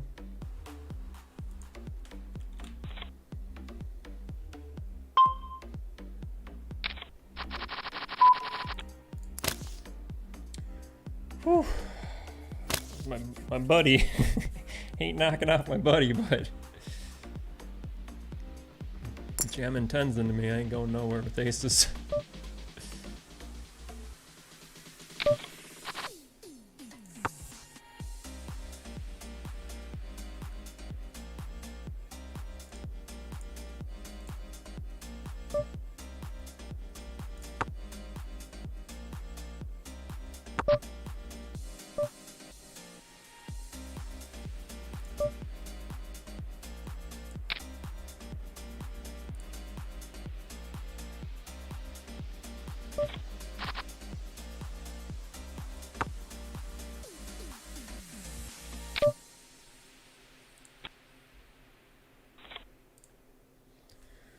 Oh, it's hard in multi-table, but it's really hard when you're short stacked at all your tables. You gotta be careful, you know. Step correctly. A little mistake might cost you your whole stack, or a big portion of it for sure.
I think I'm gonna have to put my headphones back on.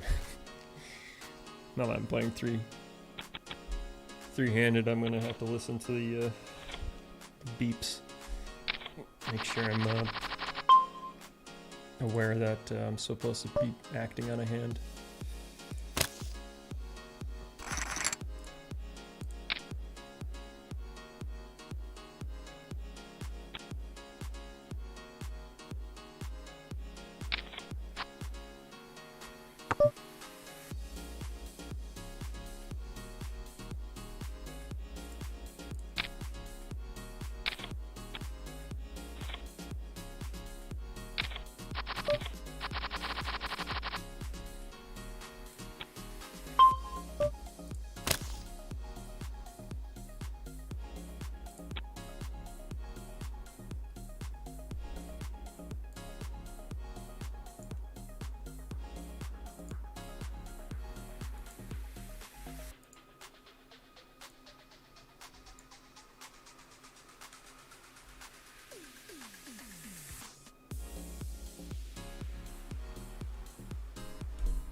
boy MSPT, one big hand. Missed it though. Jacks. Oh wow. Pocket jacks versus jack 7 boards, jack 7-7. That's crazy.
Sunday special is 500 players. That's crazy.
Oh, I got aces on my other table here.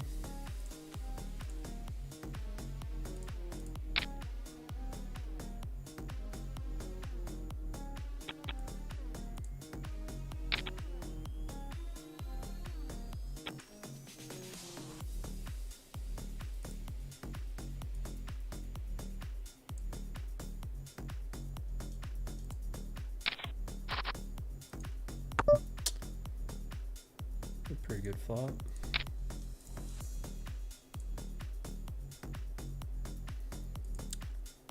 Hey, here we go.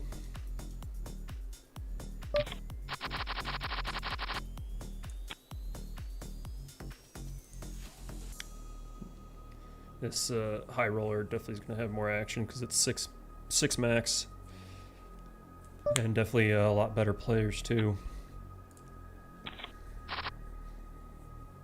Got Santa's Workshop on my left here. He's been a pretty solid player.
I could raise here with the sevens.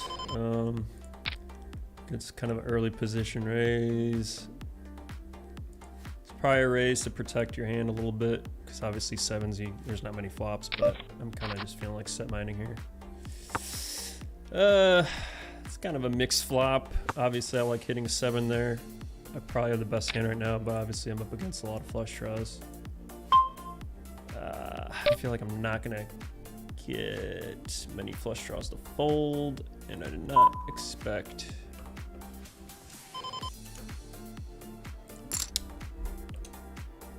It's kind of a weird spot. I think I just flat here for that min raise. I don't think I'm gonna get any flush draws to fold. Especially if they have like the king of clubs, I'm not getting that to fold. So I don't think raising really serves much of a purpose. I mean, I might get re-raised on here, which would be pretty ugly. Obviously, I'm up against a bigger flush sometimes. I don't think I can fold though. Unless he makes it like 28 here or something. 34. Why would he make it that big if he flopped a flush? I feel like that's like a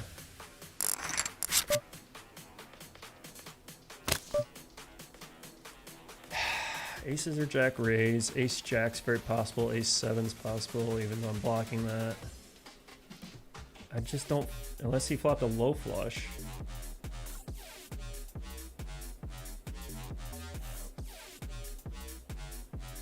You got like, 5-6 of clubs or something.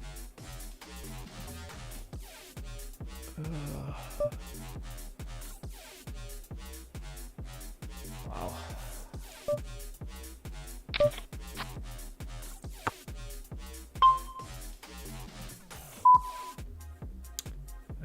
I just don't think I can fold here. It's a tough spot. I think he's just got a flush, but I mean, I'm calling to go all in on the river, I think. God, what do you have? Like ace jack? Oh, he did have the king of clubs.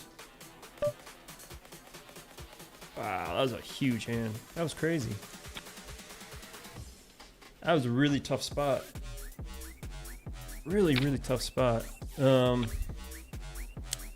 That's awesome that it worked out in my benefit. That was a big pot too, because he had a decent stack. Whew, God, it was nerve-wracking, my goodness.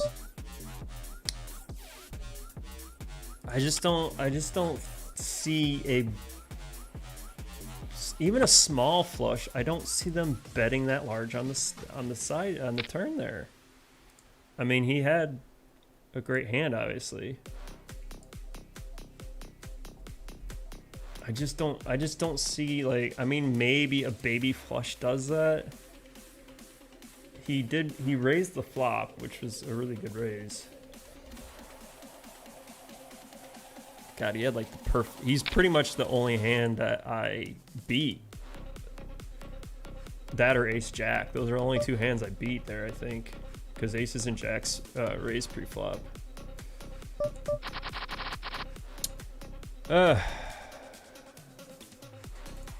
Craziness. That was a big hand.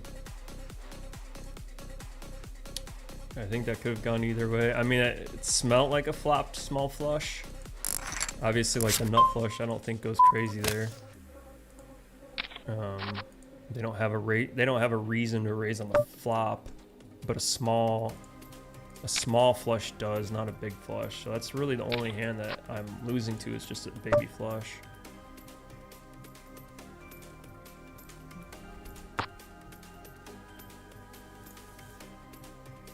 I don't know this guy at all.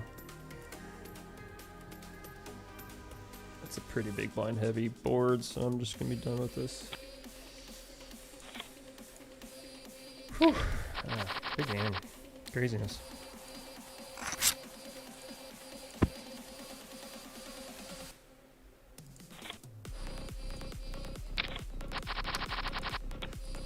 I mean, what took me so long to tank was obviously figuring out what kind of hand he might have there. I mean, I figured cause I mean that sizing, he bets the flop. Obviously, I know stack pot's gonna be. I have 0.25 to 1 or whatever. I'm gonna be calling with. I'm gonna have 30 big blinds back, and he has 30 big blinds. We had the same stack pretty much. I could have just jammed the turn as well, but considering I could just be completely crushed there too, I don't think that's the best play.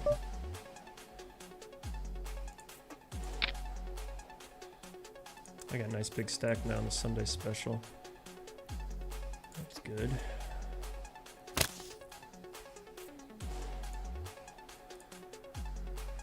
Made some tough decisions.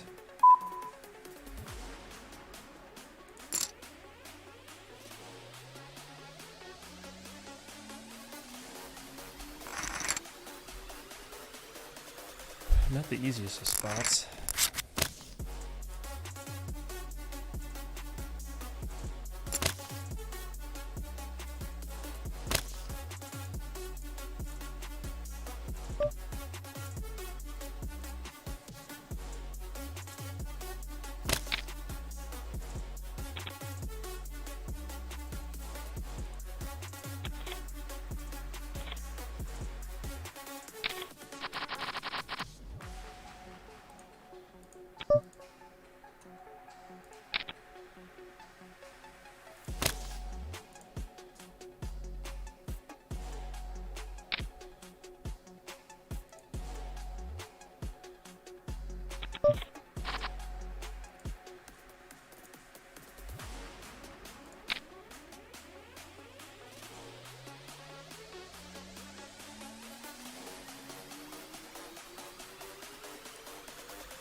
That's a good flop.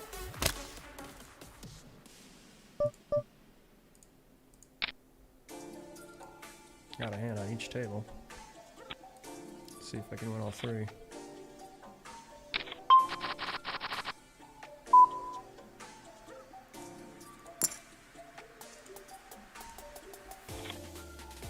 Yeah, nice little streaky streak there. Damn, man, an ace king.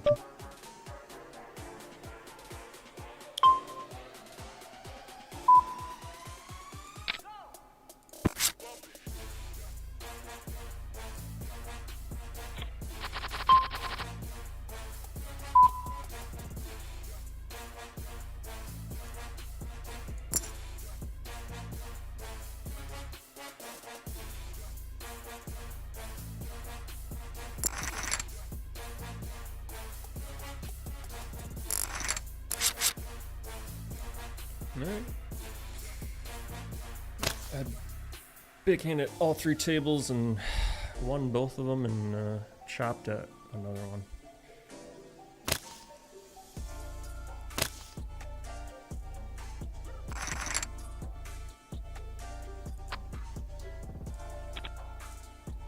Nice little streak, not much. Back to starting stack in the Sunday high roller.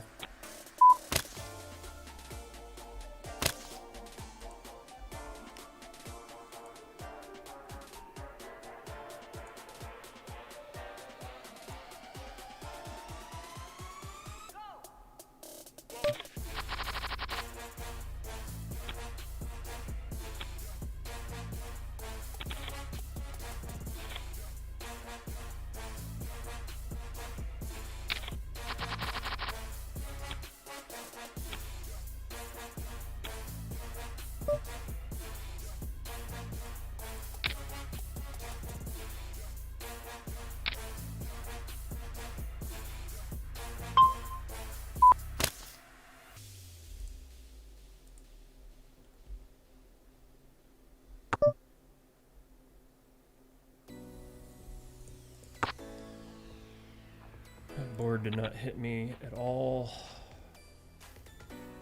Sometimes it's just better to check back out of protection. Yeah, I can just check this down, I think, if you call me with an ace. I'm not going to make him fold, obviously. I can bet that, but I'm not getting value from anything, so I think checking it down with showdown values is fine there.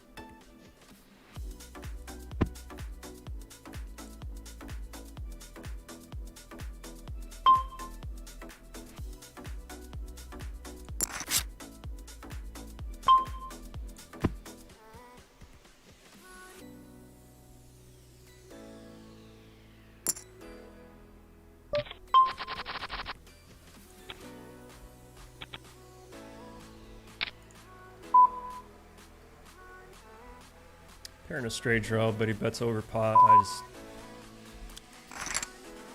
just don't think it's worth it. Plus, I didn't think there's many 6s in his range because I think he did min raise, I think, under the gun, which is fair. Not many 6s in his range there, but I think I will 3-bet Hoff here.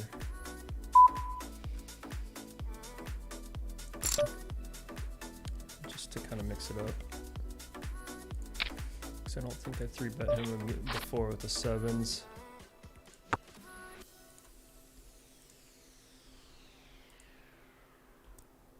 He's capable of 4-betting here, so I'm glad I just kind of take that down there. 4, 8.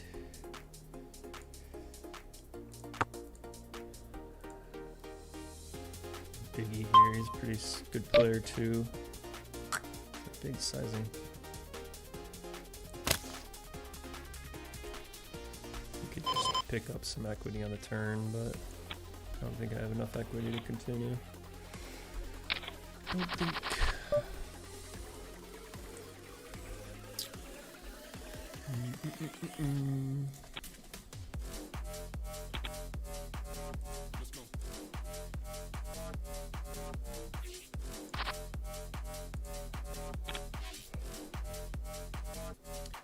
Six max definitely keeps you on your toes, man. Play so many hands, blinds hit you so often. Playing a low jack range from the undergun.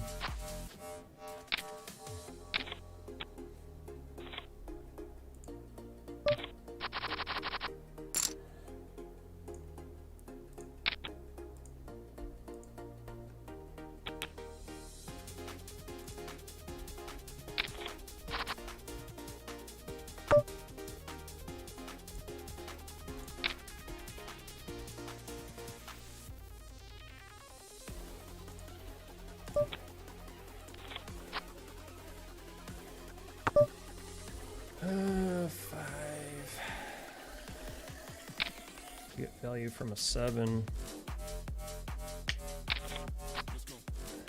Might have to.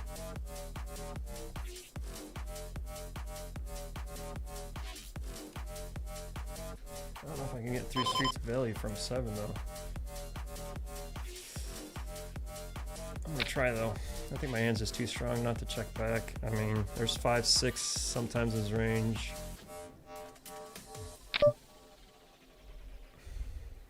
I had a feeling that check raise might have came.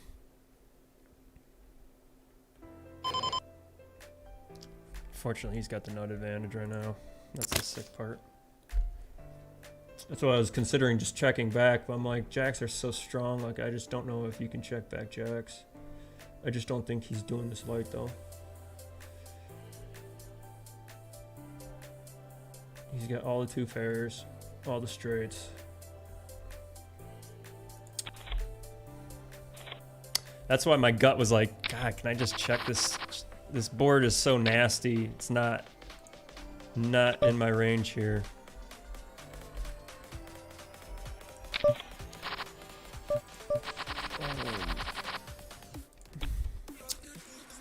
I considered 3-betting the 10s here, which probably would have been a better idea with this kind of board, but or a jack queen over cards, but I was like, maybe I can.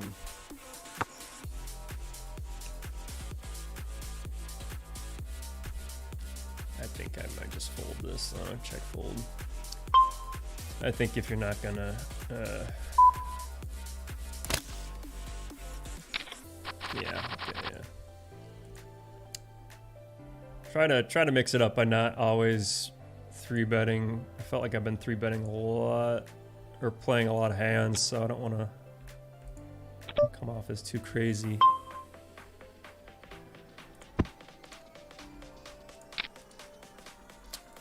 So I figure I can flat with some cards because I feel like I'm gonna mix it up and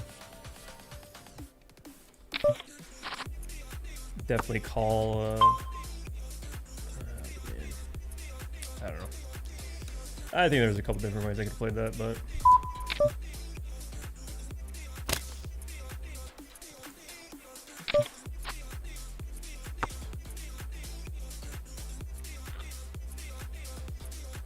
I think the safer way, just because 10s are so vulnerable, I think it would have just been better to 3-bet them, but.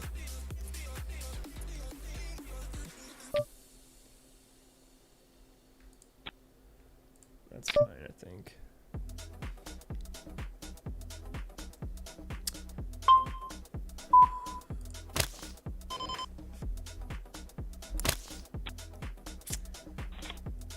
I know that board doesn't hit him at all, but he might be beating me with the ace high, although I feel like he would check back ace high a lot on the turn.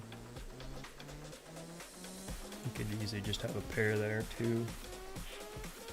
I don't think I was beating much.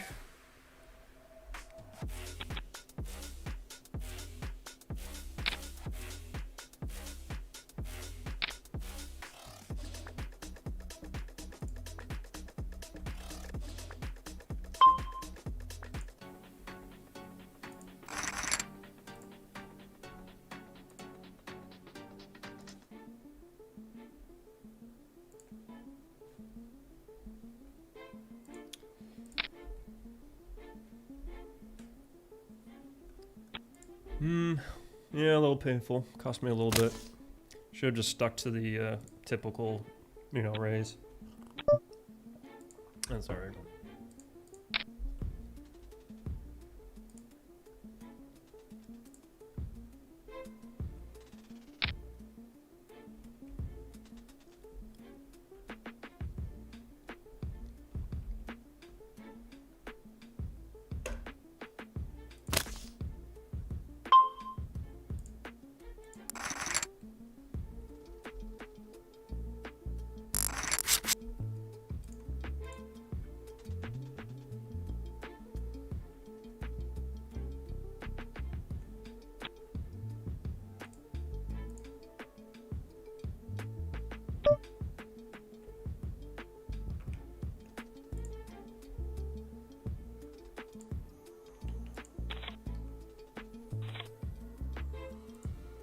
Definitely don't like seeing Tom on my left. He's a very capable player.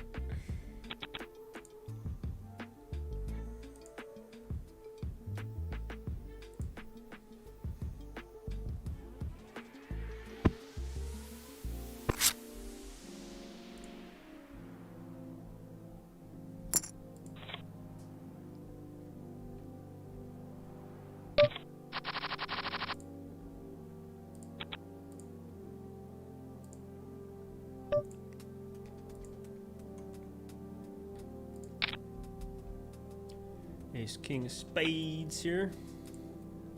Very beautiful hand. Got a limper, so I knew I had to size up a little bit for his limp.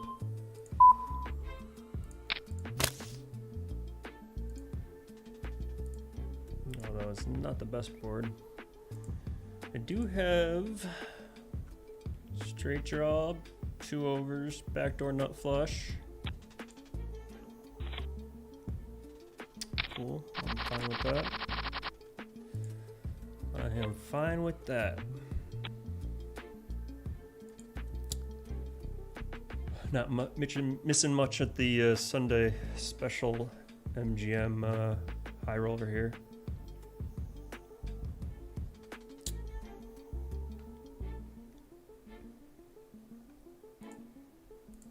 Still got a pretty decent stack. I think I've only played like 1 or 2 hands really. Just raise and takes pretty much.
One big blind, still cheap enough to set mine.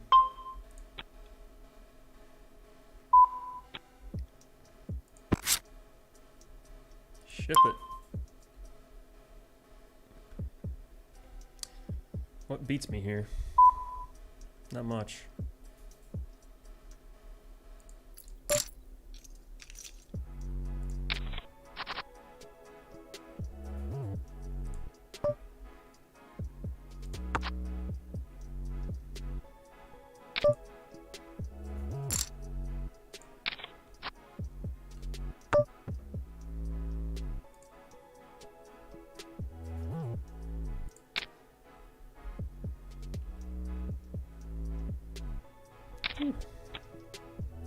Alright. I will show you guys in a second. Had a big hand.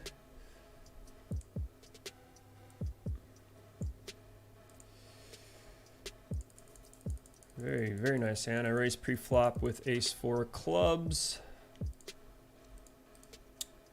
Flopped an ace. I decided to check it back to kind of protect check back range. They say to do that every once in a while. Oh, helps if I'm showing the right hand. Too many screens.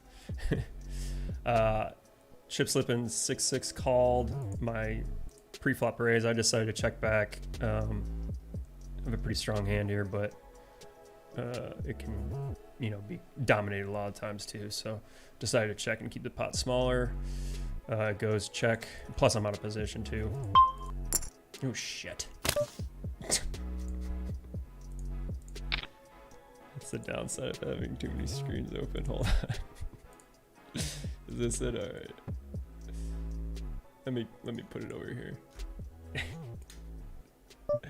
It's kind of annoying. I like snap called. Anyways, I turn 2 pair. He fires half pot. I raise to protect my hand. There's a lot of bad hands can come. A lot of bad hands can come for sure. A lot of spades and stuff like that.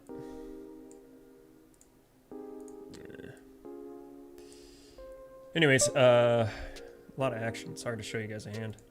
It's kind of frustrating. But anyways, he bets. I'll just fold this hand. I raise. Made it like 3x. He ships all in. I call. He had king 10. I had ace 4, and got a nice little 5k pot there. Took an hour and a half to show you that hand, but there it is. Alright, let's go back to table 1 here. Jeez.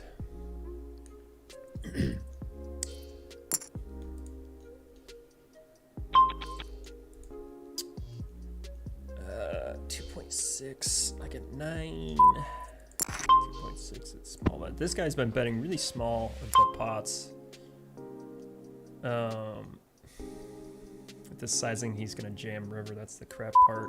I'm hoping to kind of freeze him here. Actually, I just jam on him.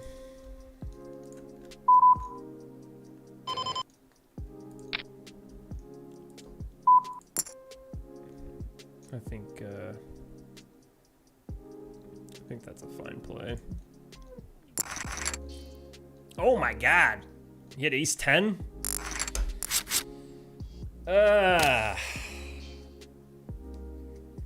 That sucked. That was a big pot. Dang. That's the one hand. One single possible hand he can have me crushed.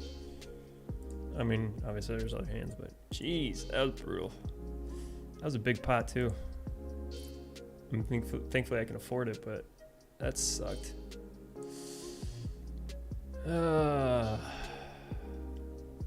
Obviously I didn't think he had ace 10 there.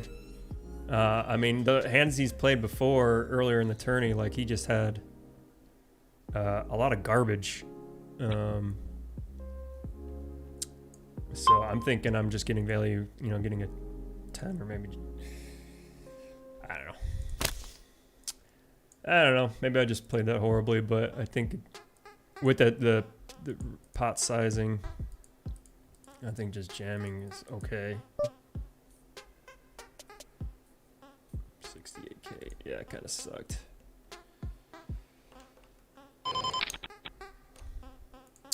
Oh well. That's all right. I think that was just a cooler, to be honest. There's not many hands that beat me the way it played out. I'm thinking he has just like king 10, queen 10. 15 bigs. This guy re-jammed on me on another table. I don't think I can call, unfortunately, but yeah, I think that was just kind of unfortunate. I don't obviously think I'm behind there. I mean, I guess I'm up against sets there sometimes, but not that often. I think 2 pairs really, really strong there. Obviously, that's why I jammed it. think my bluffs would jam there too, with the stack to pot ratio. That's all right. Still got a 40 big blind stack. Kind of sucks, but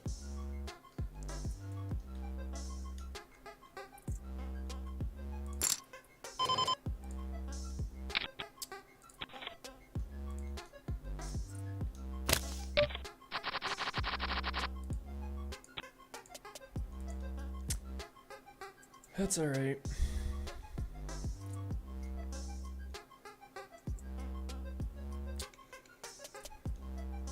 I mean, I knew he pretty much had a 10 there, so I guess I should have been scared about ace 10. Possibly. But, whatever. Maybe a little mistake there, but that's alright.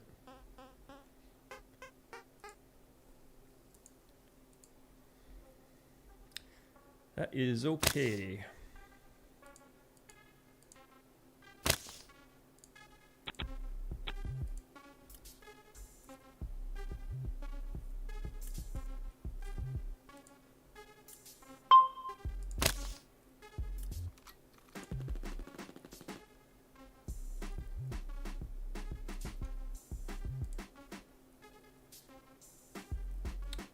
Let's see what the situation is here. 200 players total, 103 left, so half the field's gone. And they're paying the top 32 still, which I think that's the same number as before. Which makes me think I don't think we beat the... Oh, they did beat... Yeah, they did beat the 75. So $100,000 in the prize pool. 20K for first. Very nice. Average stack's 200.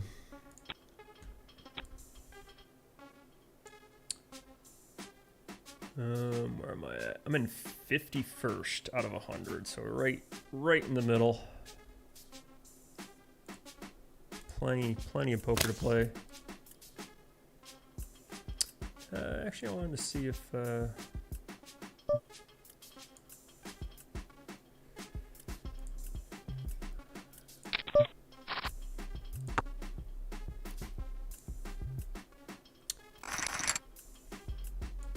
I got distracted. I forgot I was looking at it.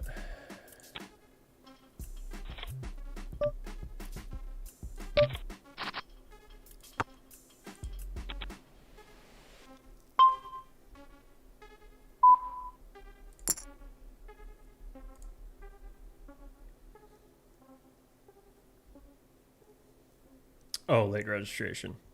Late registration until level 15, so I think we got a long way to that. Oh, it's level 14 right now, so.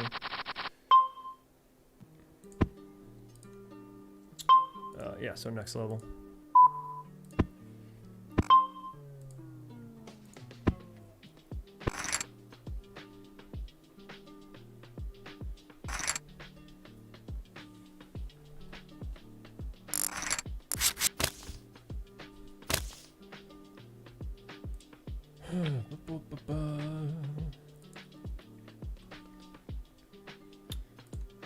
Check out my Sunday special.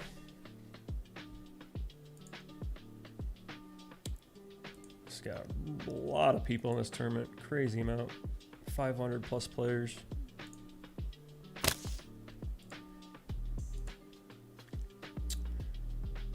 This one got 98, so there is 600 entries in the Sunday special. This guy's getting timed out.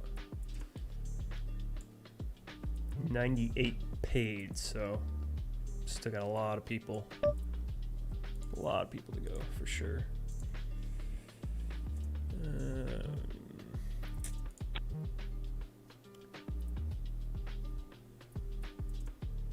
Faux show. A lot of people.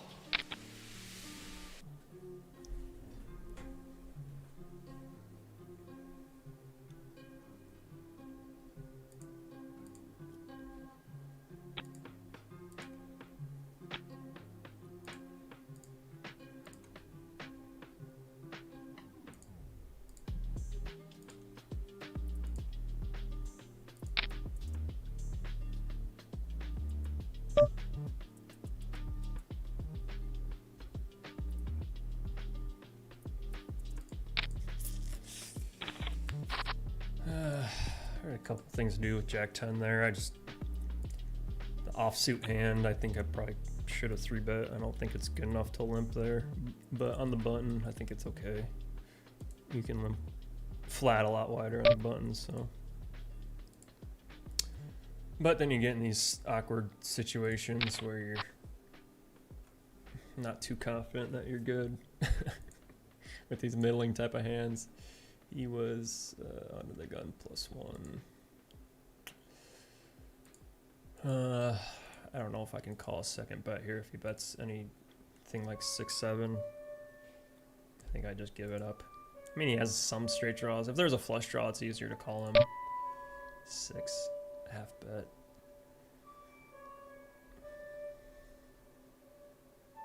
I think my hand's just like a little too on the weak side here. Probably nitty fold, but I'm crushed by a lot of hands. I'm really only beating some straight draws that I don't think would necessarily fire 2 bullets. Possibly, but that's all right.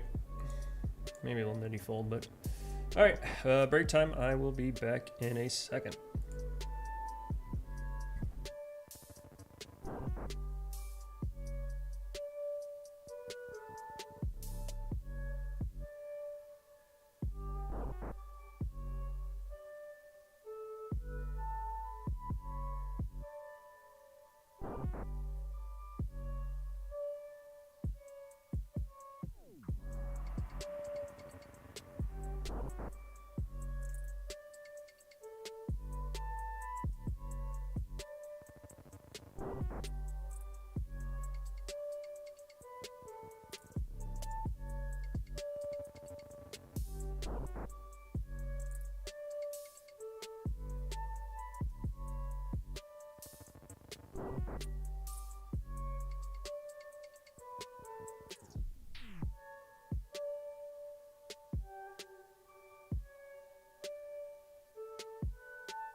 All right, back from break, just enough time to throw food in the microwave.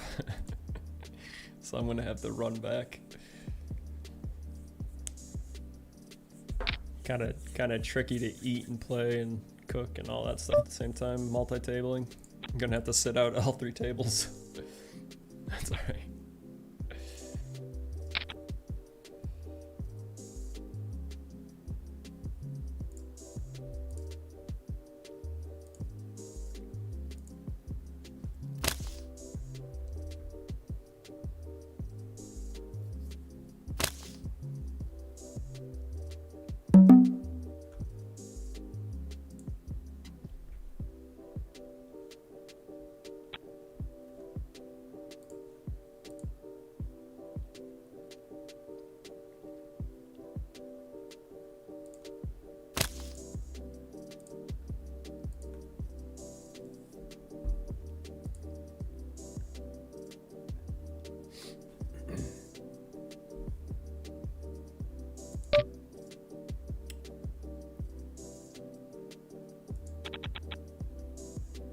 I really wanted to play that 6-5, but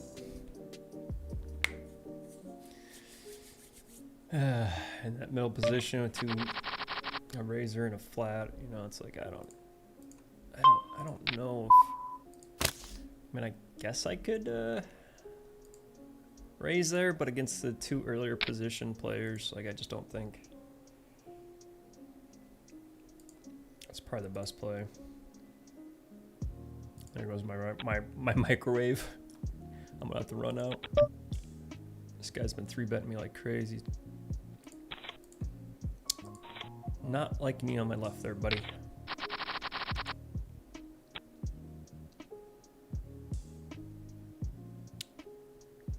He has a really low 3-bet percentage too. I got 300 hands with him, so it's probably fairly accurate.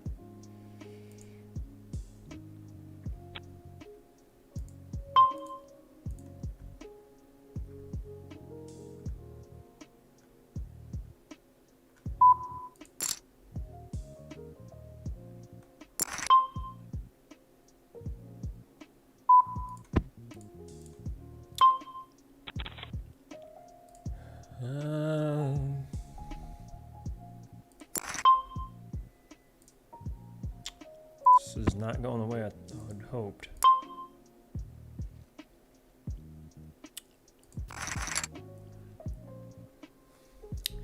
Ace King not doing good any there.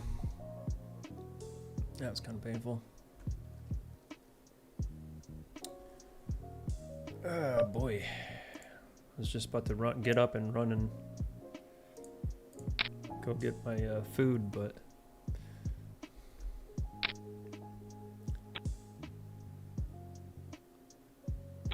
fortunately I've been dealt kings, so I can't exactly walk away.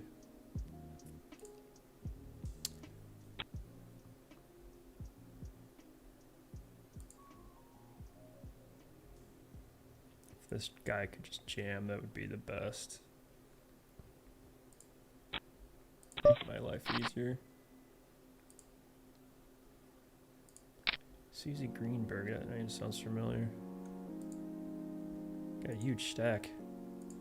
The only stack at the table that can cripple me. So I'm fine with just raising taking there. Alright, I'll be out back real quick.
That's a good turn.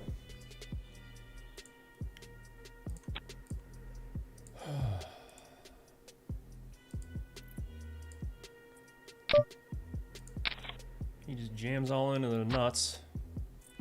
I'll take that present. Wow. Thanks, I guess.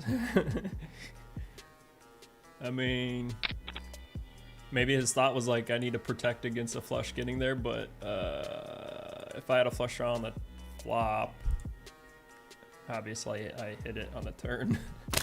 But hey, I'll take it. Nice hand. I'm not faring so well at my other table. This table I'm running at pretty good, but I'm in 9th in chips, which is awesome. I got two other big stacks here too. But yeah, not doing hot at the other 2 tables. Down to 20 bigs at both of them. Just can't get anything going. Had a couple big hands like ace king and, you know, 3-bet it with the board completely, those kind of things.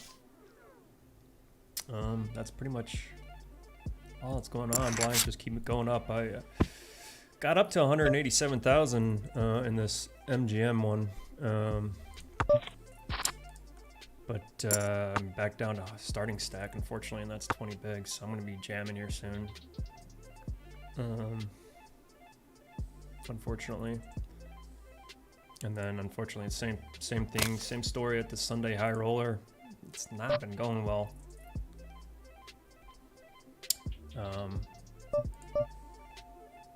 I'm only down to 4K. The starting stack was 5K. But it's 16 big blinds. So I'm like almost dead last. Unfortunately.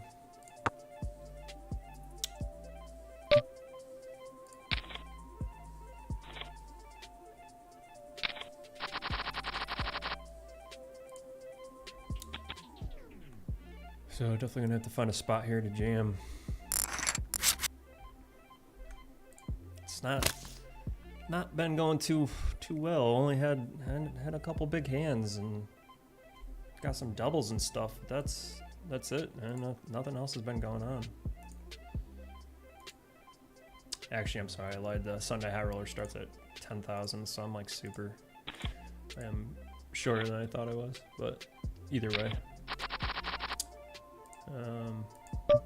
Just had, you know, got Santa's Workshop on my left here.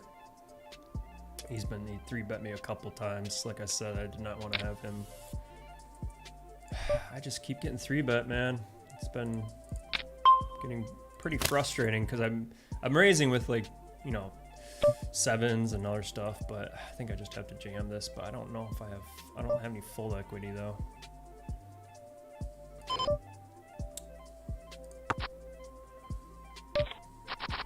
I don't think I can call that out of position. Oh, he was small blind.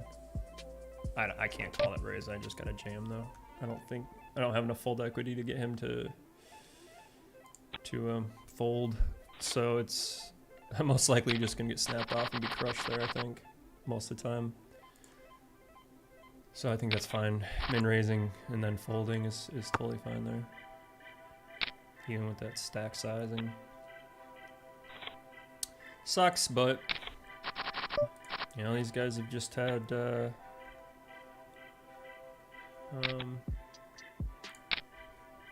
big hands against me, I think.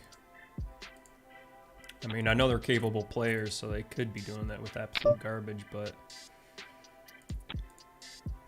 it's not been going easy. Got a big hand going here on the side table. 3-bet 4x, and Susie Greenberg on my left called. Maybe jamming here in the Sunday high roller.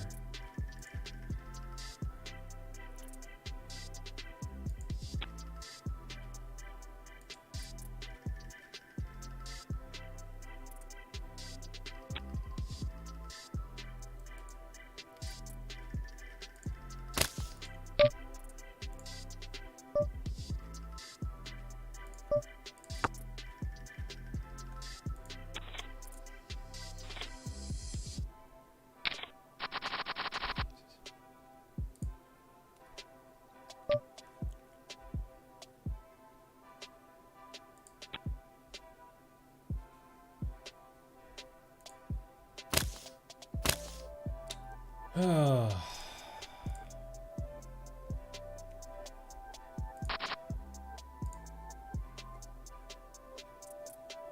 back to eating dinner.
About to say, this guy's probably jamming here.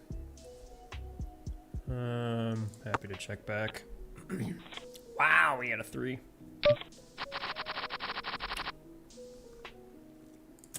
Wow. Glad I checked. Feel like I lost the minimum there.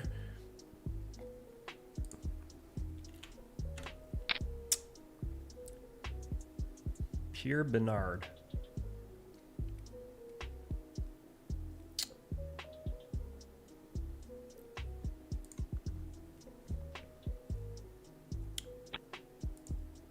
Whew, that could have gone a lot worse for sure.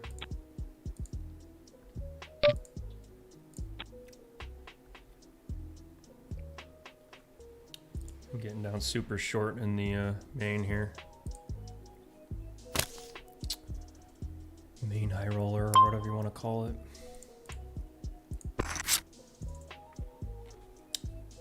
Been pretty uneventful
Middle of jamming, min raising, folding. It's like not strong enough to really jam, but I mean, you're only facing small and big. So I could have jammed it, but for 15 bigs, I'd rather wait for a better spot.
Yeah, I'll take a walk.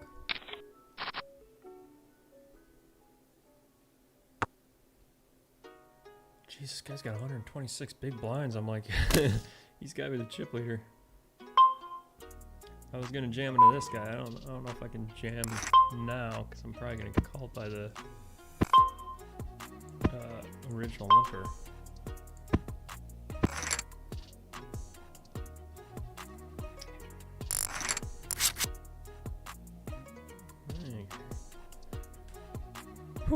Grind back up to ace jack.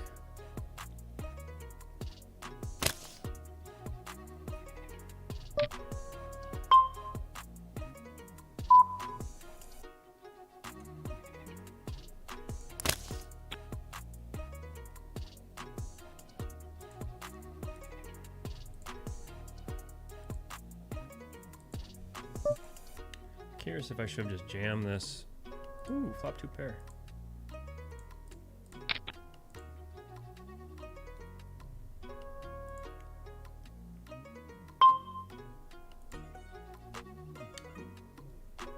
Definitely jamming here. Wish us luck. There we go. Ship it. Shippy dippy doo.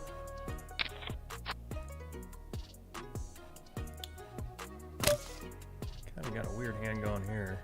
I raised pre-flop, this guy's fired 2 streets into me, but it's been really cheap.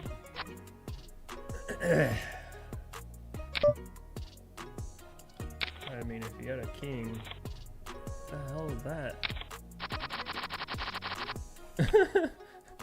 That was really weird. Pair of 3s, fire 3 streets.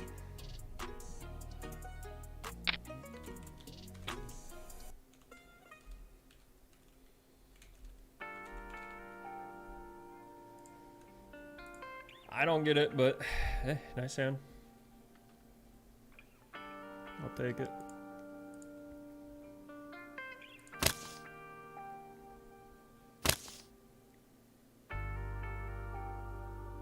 That was the chip leader that doubled me up too, right? Wasn't it?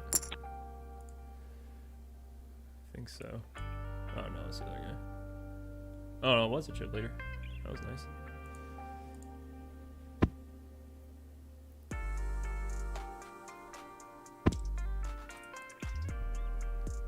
Oh, he's definitely got to be the chip leader. Check out the lobby. See, I show you the right table I'm looking at. CeeLo, yeah, he's in 3rd.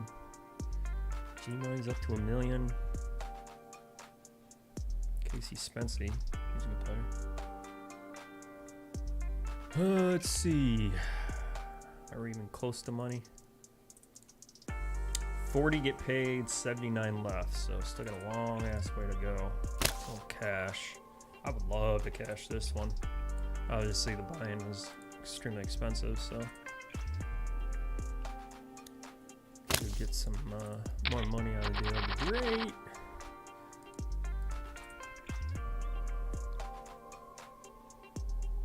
Oops, sorry. I have a tendency of shaking my leg, unfortunately it shakes the entire house in my camera.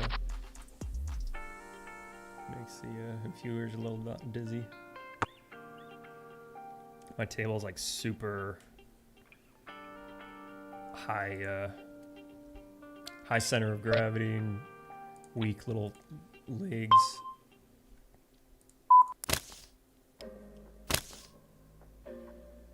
So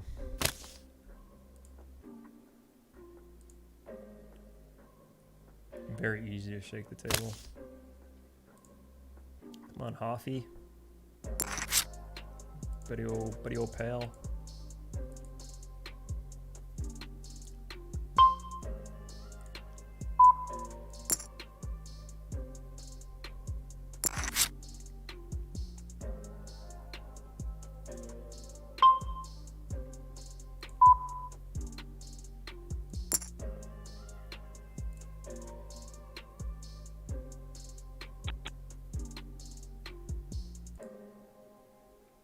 Nice to win a little pot off of him. Very strong, dangerous player. If you guys don't know who, talked about him earlier, MSPT Hoff here. His name's Pat Steele. He is just a live stakes, live game crusher. He plays the MSPTs, which is a mid-stakes poker tour. Here in the U.S. here, the Midwest type of states here, and he's, I don't know, 400, 500,000 in cashes at least. He's like player of the year. Like he's a serious crusher. Played with him live just a couple of times, and he starts off tournaments super aggressive. Very aggressive, and if he doesn't get lucky or run up a big stack early on, he'll just rebuy a bunch of times because he has the money to rebuy.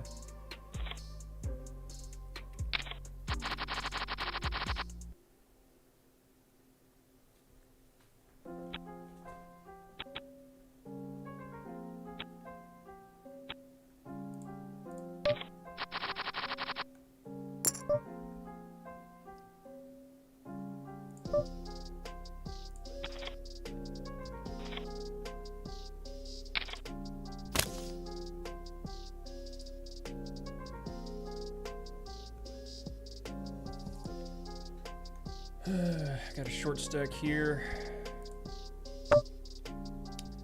Do not want to pick up 2 players.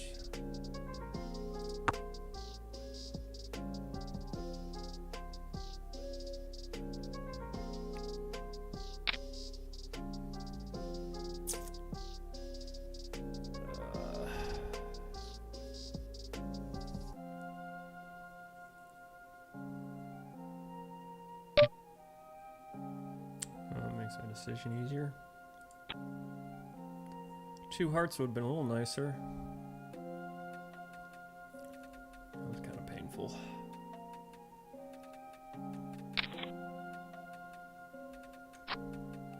Wow, I'm surprised he tanked with Queen Jack there.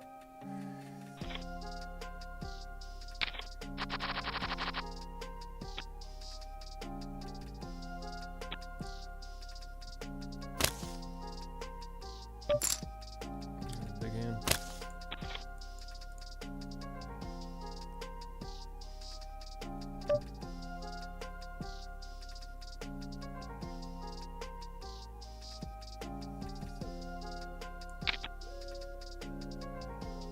Raise to isolate here. Uh-oh. There we go. Nice little 10 big blind plus there.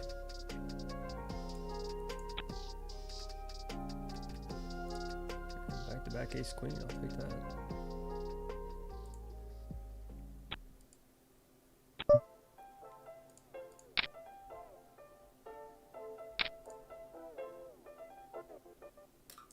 This Susie Greenberg's been kind of a pain on my left here. Been calling a lot of my raises pre. She's got a huge stack too, which is kind of dangerous. Definitely don't want to mix with that.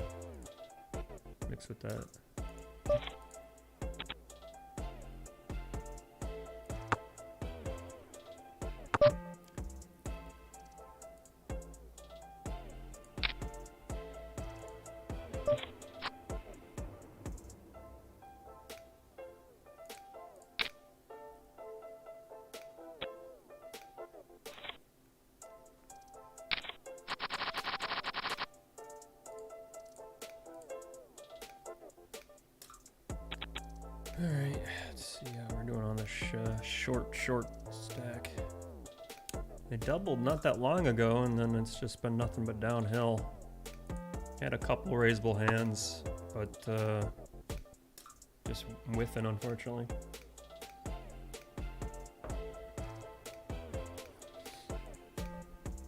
Gets very costly if you raise pre-flop and then c-bet, and then get called. And you just whiff completely, it becomes a very expensive game.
Let's get a walk here, it'd be nice.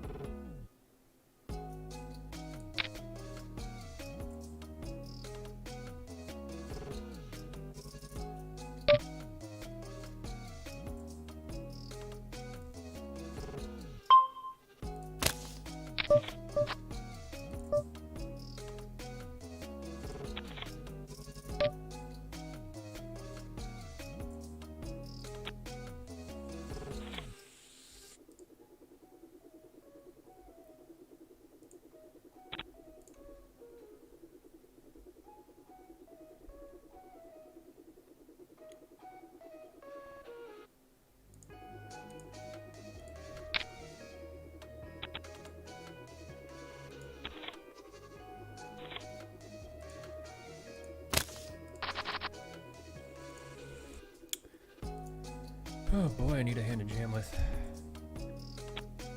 Hand to jam. Hand to jam.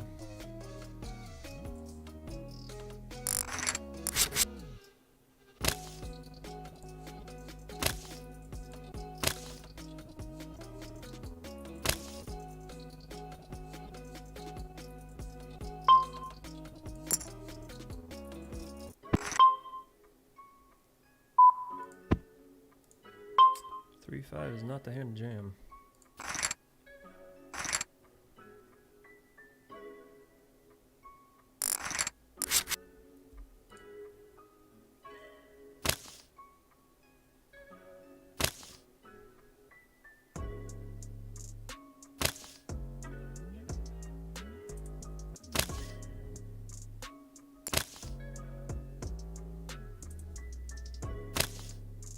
Come on, baby.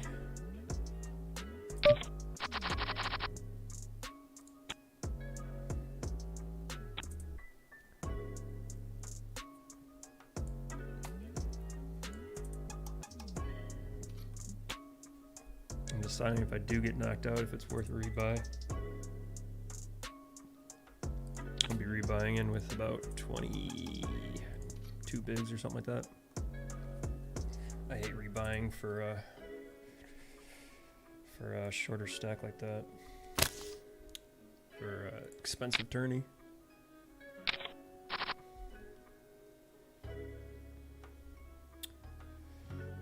Hello. Thanks for the love. How you doing?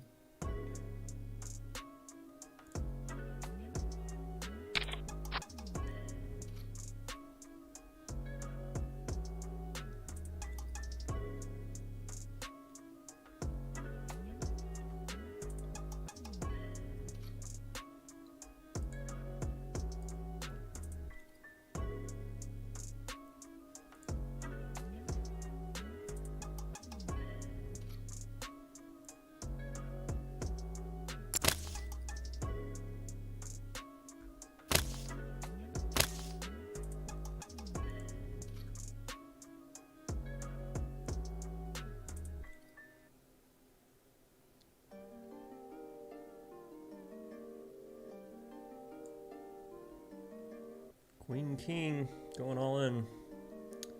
Pretty much no matter what happens. Unless it goes raise, re-raise.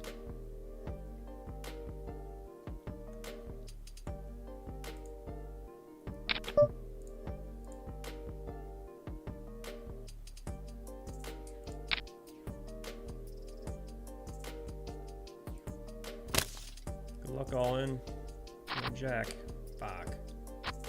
10, king, jeez. Oh yeah. Had him crushed. Got unlucky. Very unfortunate.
How are we doing over here?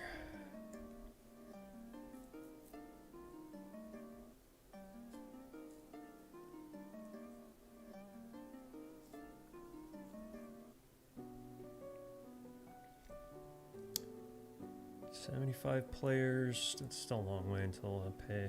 35 to go. Long, long way.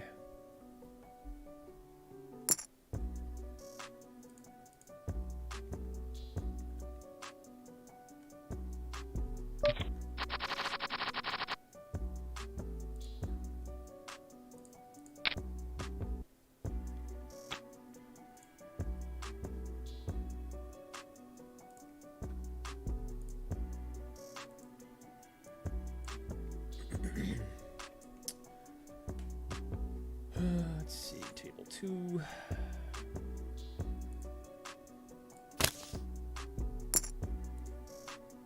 Oh, he just calls.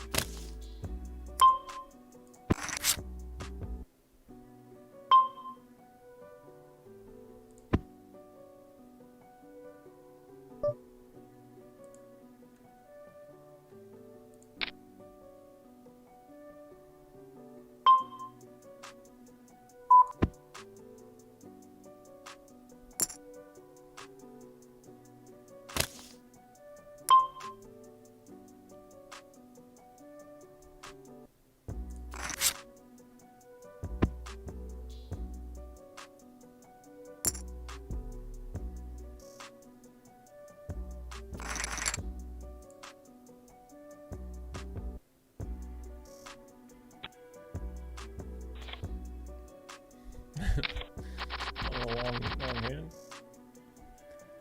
Pet buzz making me tank.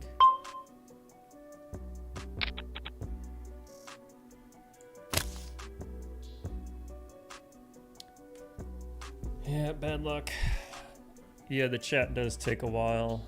There's a 3, 4, 5 minute delay or something like that, I think.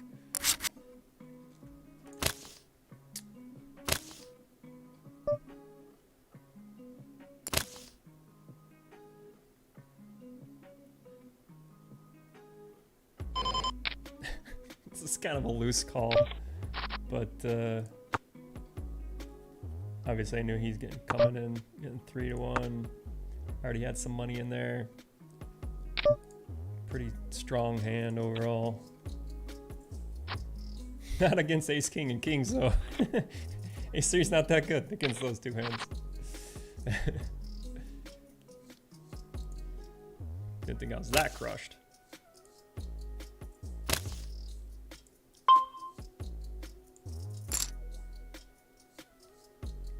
I've been at this table for a long time.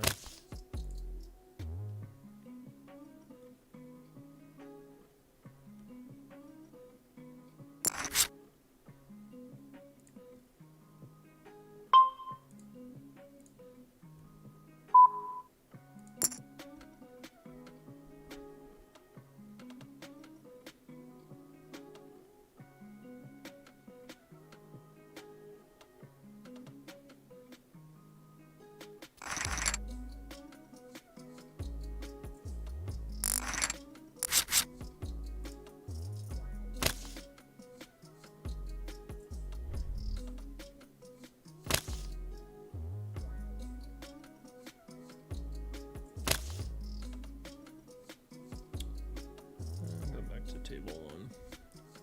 I was thinking about rebinding the Sunday high roller, but I'm making it deep in both these tournaments, so I kind of want to start focusing. Well, I'm not too deep in this one, but I got a big stack. This one I'm still pretty far from money, but been playing for almost 3.5 hours, 4 hours or something, so it's like I don't want to. The 6 max, it's pricey tournament. I'd rather just it's six-handed, and it's like I feel like I gotta really juggle 3 tables. I prefer playing less tables. Just got unlucky there, and I'm fine with just not playing. I'd be rebuying with like 15, 17 big blinds. I just don't think it's worth that price to me. It's a really solid tournament too. Really good players in it. So that's something I don't want to mess with too much.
It's 8:55 p.m. for me.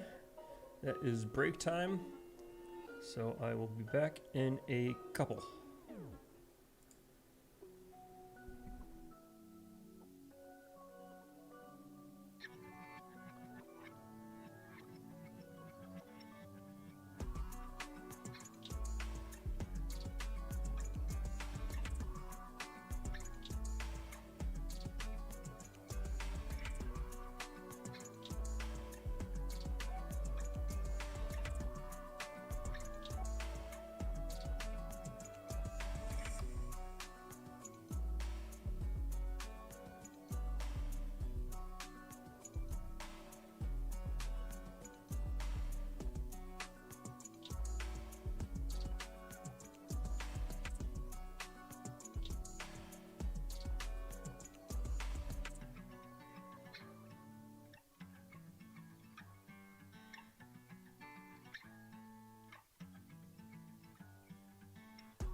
All right, and we're back. 7 of hearts, good enough to raise.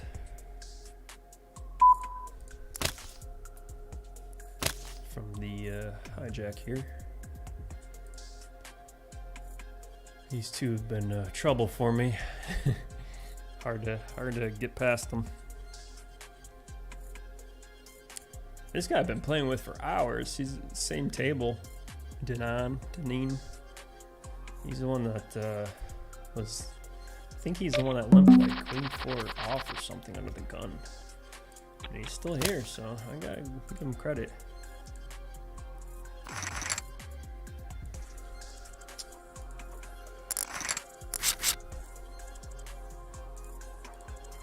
You had me both times in tourney. I bluffed the re-raise on you though. Well, it's been good playing with you, Sean. I'm not sure what your player name on here, but I've been playing with a couple players for a couple hours now.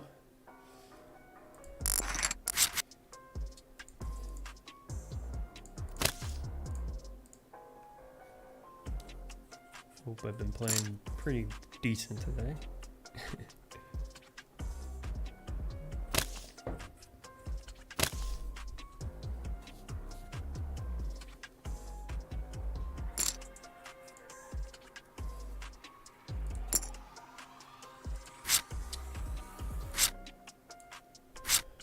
Of course, MSPT Hoff binks it.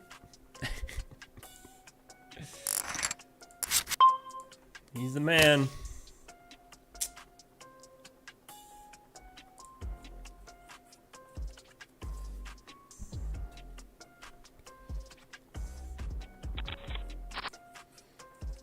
He's the man.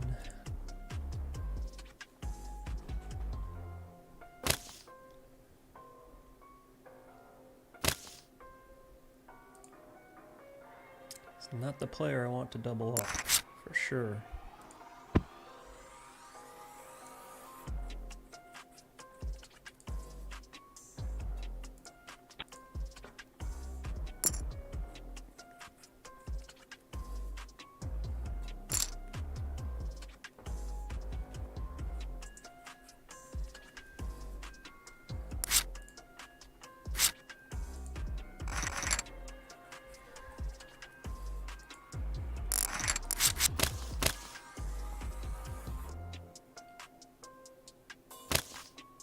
Deneen right back in it.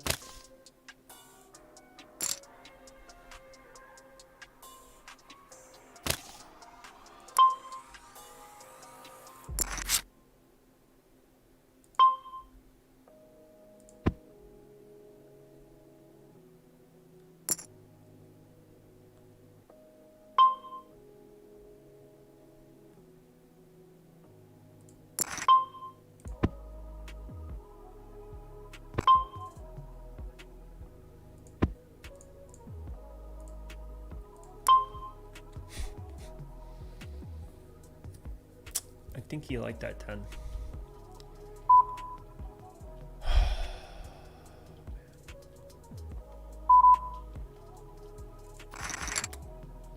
Nice hand.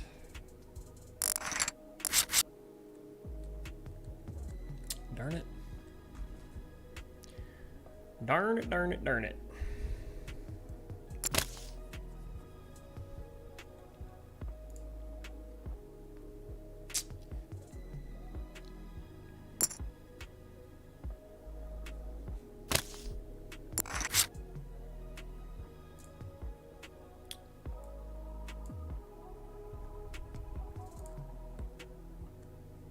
Have 15 more spots till money. It's still a pretty long way. Definitely probably gonna have to double up in here somewhere.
Nice little pot.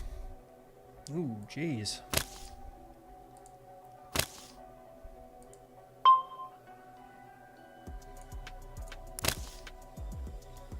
Bag of J's.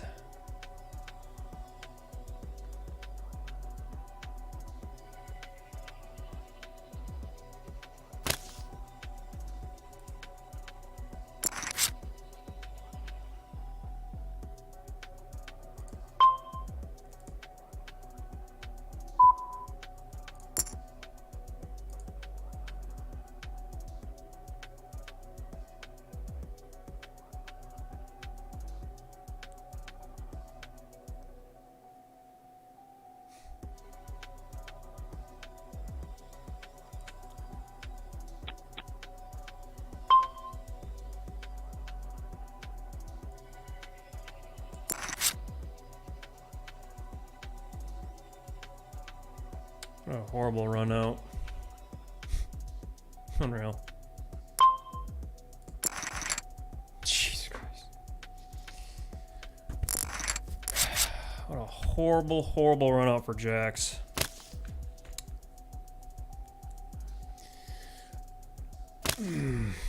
That's frustrating. God, I hate Jacks. I hate Jacks. I mean, everybody hates Jacks, I get it, but I mean, that sizing on the river, I don't know if I can get away from it. What do you bet? Yeah, that sizing on the river, I don't think I can fold. I mean, he could be doing that with some straights, but geez, straights get there too. He could have a lot of pair. I mean, he could still have like 9s, 10s. Some under pairs. I don't think he's betting those necessarily though. Jacks, man. Jacks.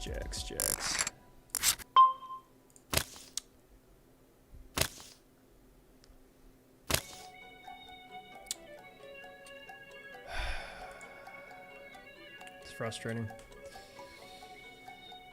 Oh boy. Now I am almost dead last in chips.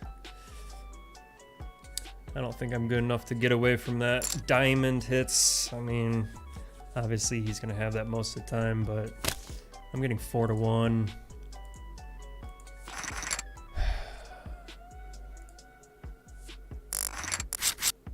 It's just a really shitty spot, unfortunately. Ouch.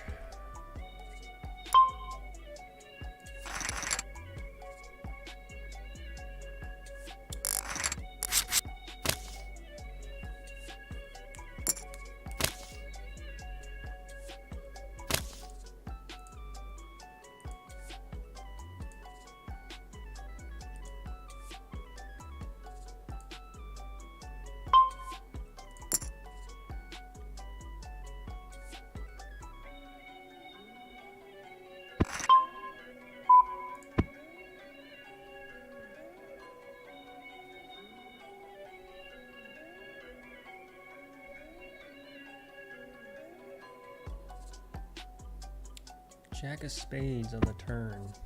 Check. Why does he keep making it so cheap for me?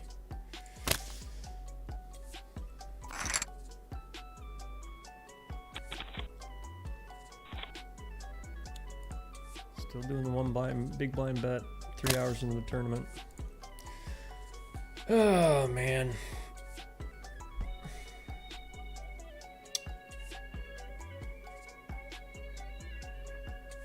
That was painful.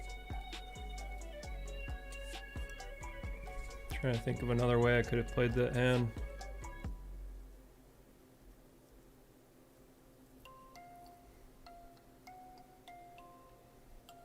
Did he lead the...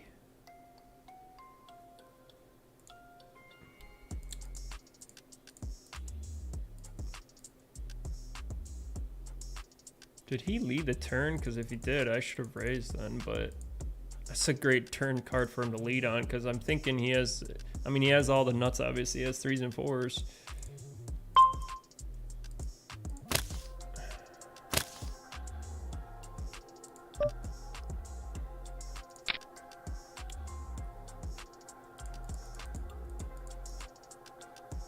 I think that him leading the turn just really threw me off.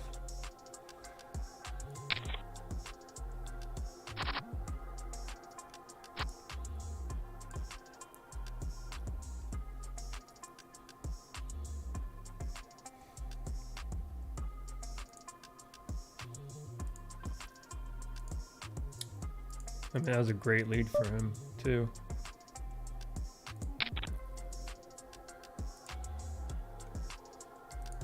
Oh well, I mean, I could have raised a turn, but I just didn't see. That really kind of threw me off that lead because, I mean, I'm thinking he has a 4 or 3 there, possibly, but I don't know, a long time ago now. I just want to put this in.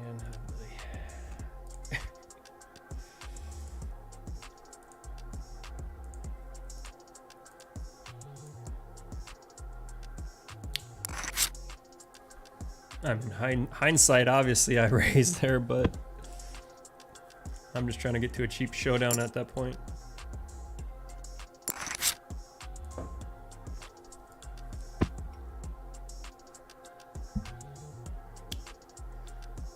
Hey,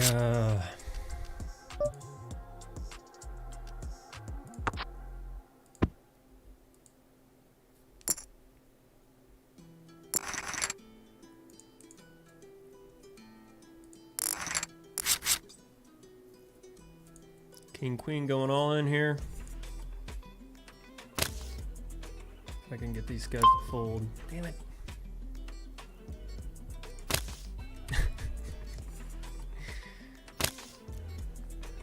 I can open jam it, but I can't call a raise or re-raise. I mean, maybe for 8 bigs I can. I mean, I have maybe some fold equity, but he's under the gun +1, so his range is definitely crushing King Queen off. I was definitely jamming with it, but not. I don't think I can re-jam. Unfortunately, just a bad spot.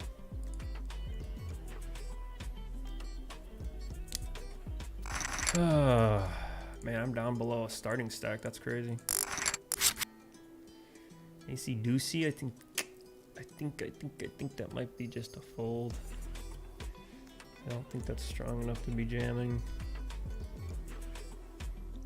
It's kind of like bottom of the range. I don't know, maybe I should jam it for 8 bigs.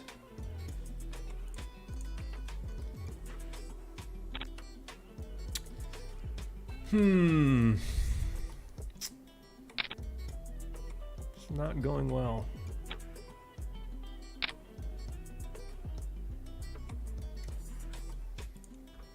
Plus I'm on the bubble here, so I'm trying to close to the bubble. 14 people left for the bubble. I'm almost dead last in chips.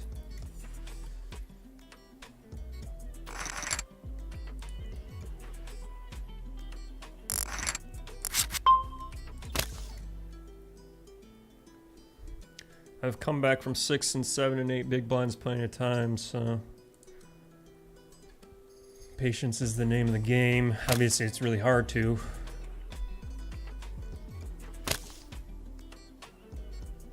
Really hard to.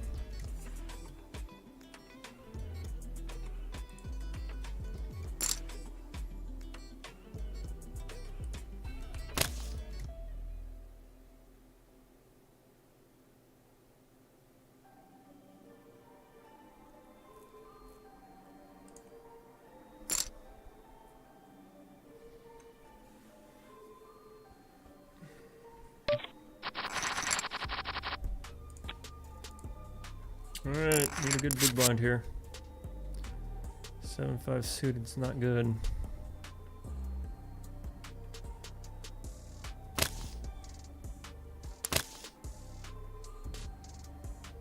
I would love to see a flop with this hand. Alright. Got a pair, backdoor flush draw, inside straight draw. I don't think I can fold this strong of a hand. Unfortunately, I need to hit a 5, 6, or 7, and I miss completely. 62nd. That was painful. Really painful. That jack's hand killed me. That was only like big major hand of my tourney here. Man, I was 10 spots from the money. 10 spots from the money. Really painful. Oh wait, 20 spots from the money. 40 get paid, 60. Unfortunate. Very unfortunate. But got the Sunday special. Gotta run deep in this.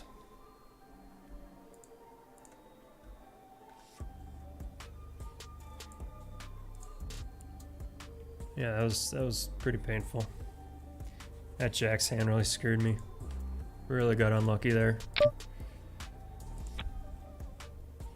I mean, obviously in hindsight I could re-raise the jacks on the turn, but yeah.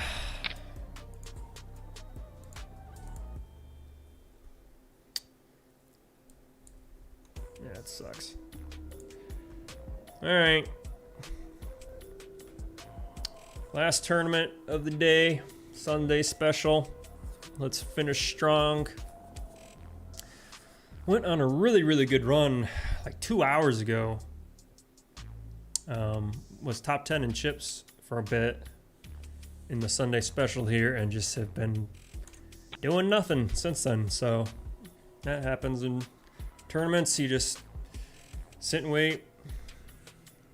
I almost knocked this guy out, Jay Gale. I had like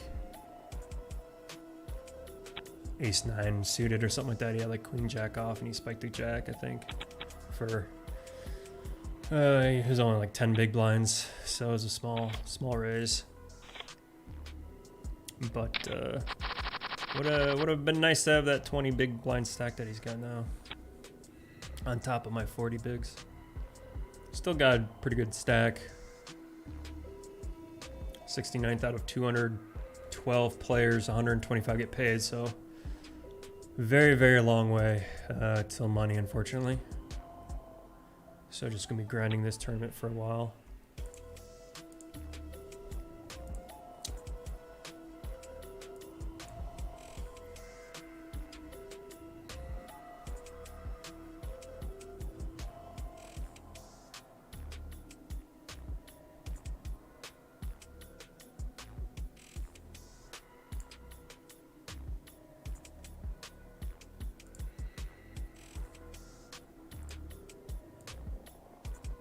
It is get 12,000 for first.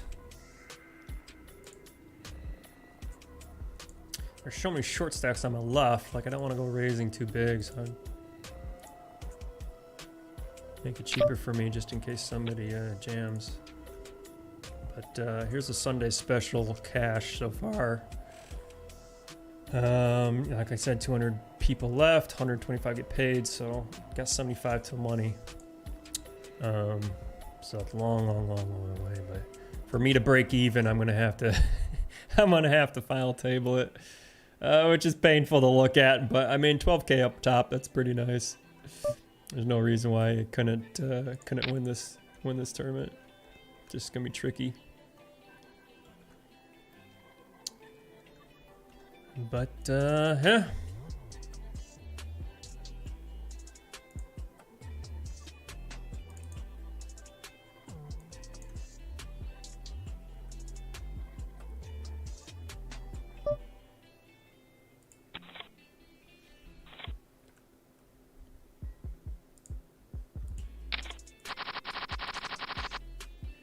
It's amazing what blind raise does. I just went from 40 big blinds to 33 and by just a little bit of a blind raise. It's lost 25% of your stack almost, feels like.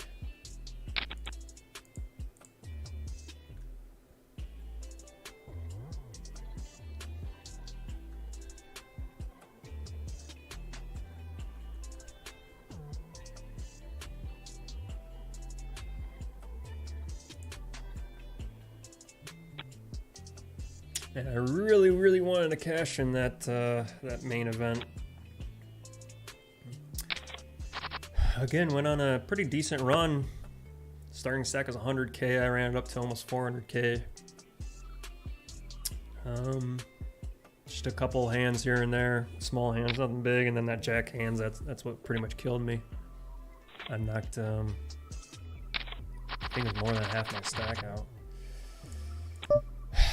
I mean, just a tough spot. He made a great bet on the turn, really did.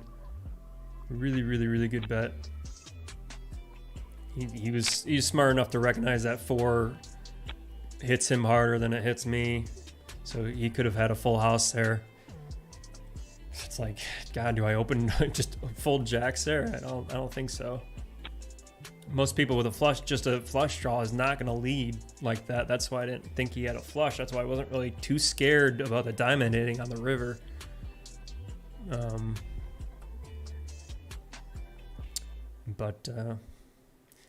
Yeah, painful, but that's poker. You make good decisions, bad decisions, get your jacks cracked. Is what it is, I guess. Just gotta focus on winning this tournament. This one had 600 players. Oh, geez, 800. I think, yeah, late registration's over, so yeah. 800 players in this one. Very crazy, big size tournament. I'm trying to think the starting was 10,000, so yeah. 800 players, yeah, long way to go still, for sure. If I can get myself to run deep in this, would be great. I'm overdue to bink a big tournament for sure. Matter of fact, I don't think I've won a tournament, big tournament. Made a couple final tables, bubbled a couple final tables. Finished in, 5th or something like that. A couple times, 6th, 7th, 8th.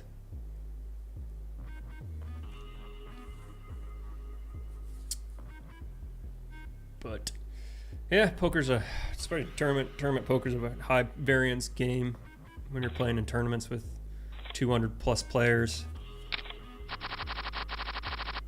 I mean, if you think you're better than average, then you have a better than 200 to 1 chance of winning. But I looked at my stats the other day. I've been playing for 4 months, but I've only gotten 80 tournaments under my belt in Poker Stars, which is a lot, but most of those are probably like a lot of sit and goes and smaller tournaments. I'd say maybe half of those have been like $100 plus tournaments.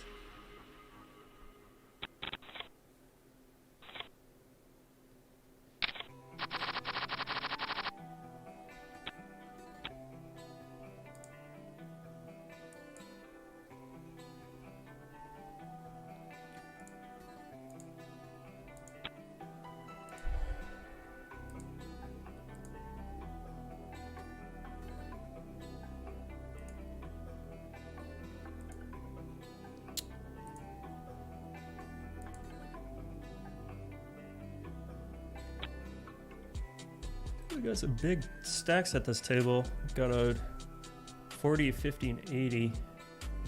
I mean, 40's not that big, but the 80's, that's probably top 10 in chips, I bet. And 96K. Yeah, he's 10th in chips.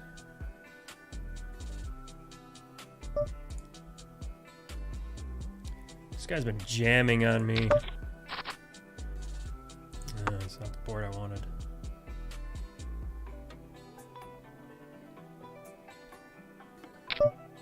This hand's like, probably have seen one, but that hand was strong enough to not like get raised off of. I'd rather just kind of flat. All right, got lady aces.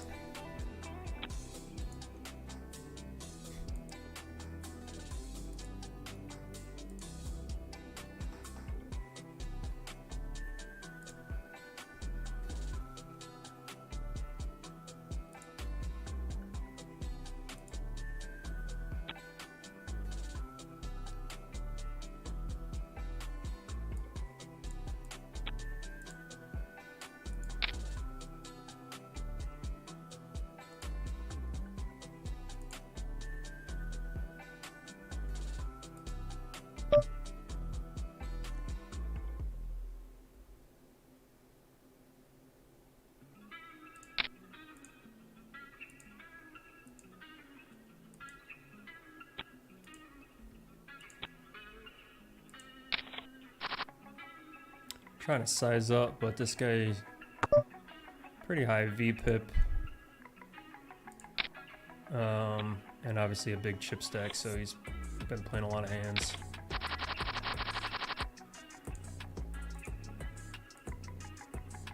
And pocket tens.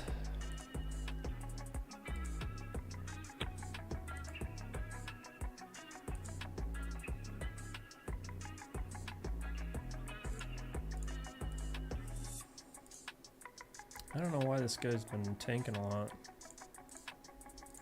It's not like we're close to the money or anything.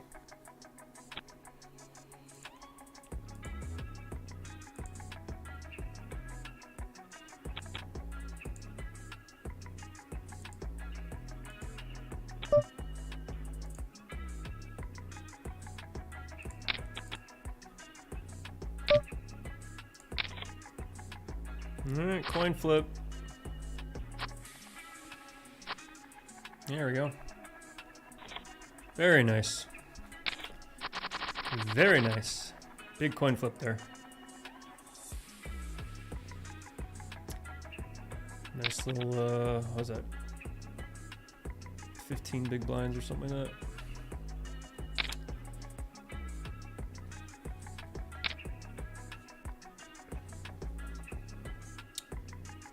Have got to win your coin flips to win a tournament. That is state of fact. That is the facts.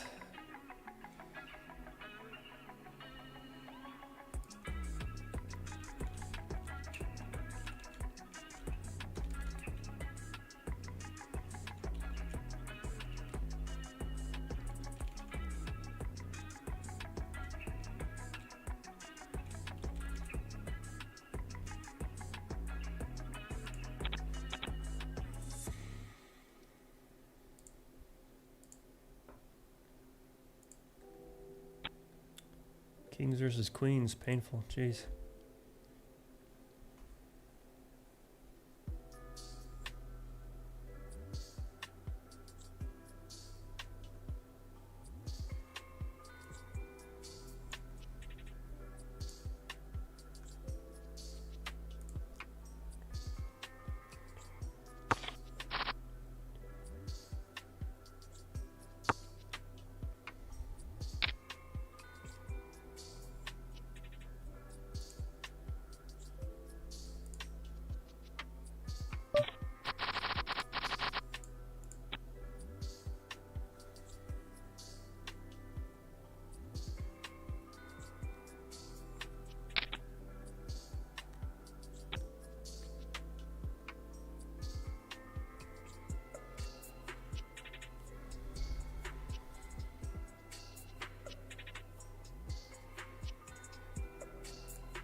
This guy loves 3-bet jamming.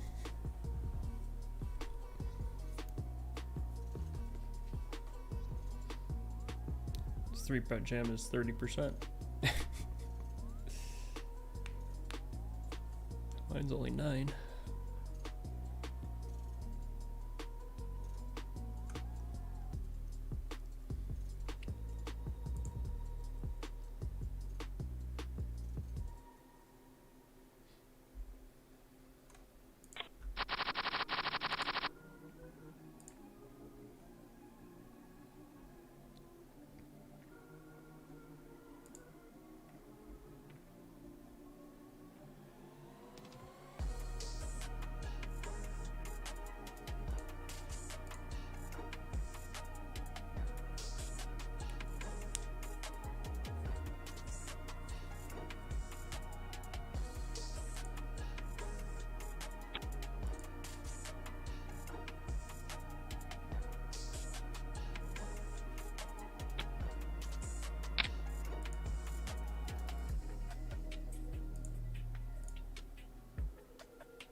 This guy's annoying me.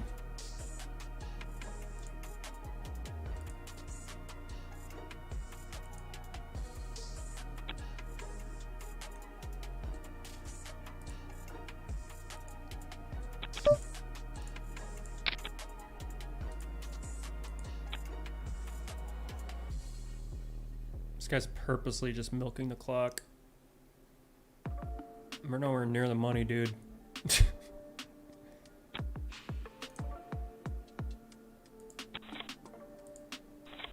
If we were like, 10 spots, 20 spots, even though I don't like it, I get it, but 125 get paid. I mean, it's 50 more spots to go, bro. Or, well, it just jumped down 25, 30. Still a little ridiculous.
Been pretty quiet.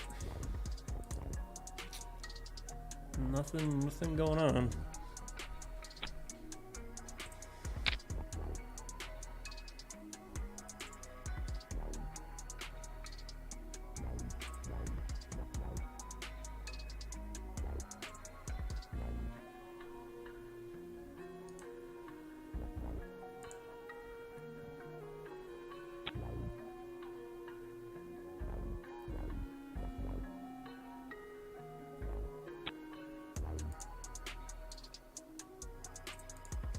Soon the game just gets really boring when you have a bunch of a-holes just sitting and waiting to make the money, min cash.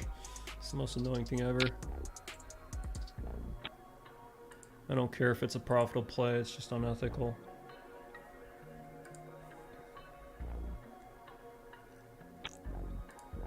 But everybody does it, so it's fine.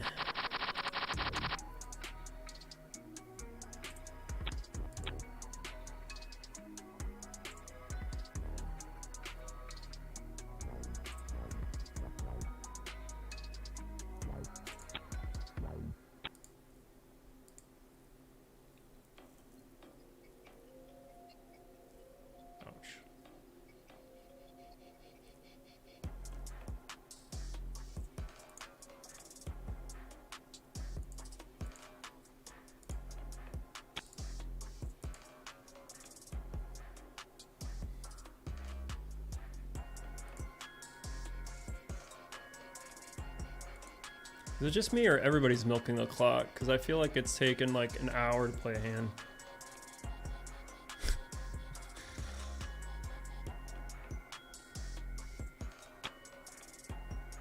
$26 more spots to money? This is gonna be a long time.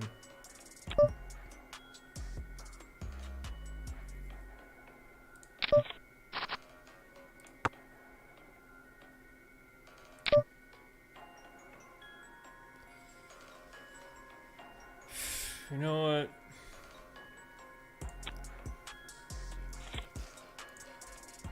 I was considering 3-betting that.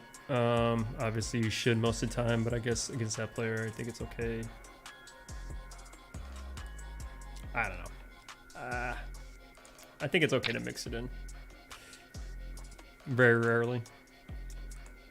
Against a huge stack, that one of the only stacks that can knock me out this table, I don't want to get in a big stack with him or a big fight with him, so I'd rather just keep the pot small. And then on the flop it's just he bet pot. I mean, I guess I had maybe if I have an ace of clubs I can come along with two clubs out there, or maybe a straight draw or something, but I don't know. I just don't I don't justify calling that big of a bet out of position. I just can't justify it, even though I think you're supposed to still call.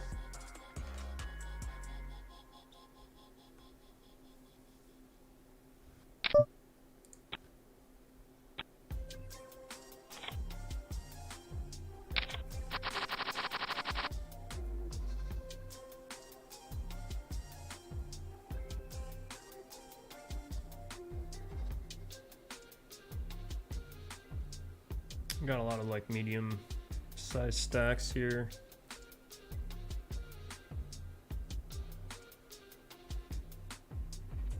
I don't think anyone wants to go too crazy and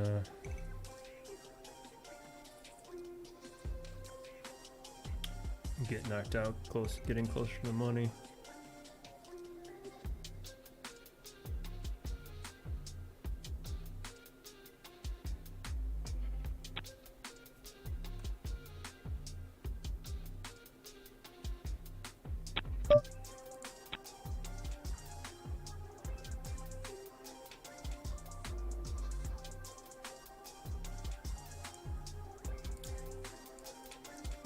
King jack off on the button there. It's a kind of a nitty fold, but against under the gun limper,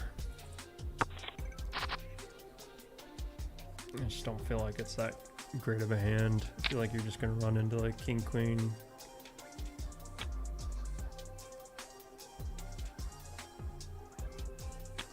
or bigger.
Meant to make it 3.5. Wow. I was on the fence about making it 3.5, but I didn't want like for that sizing to get these two to jam. I wanted to be able to fold out or be able to fold still.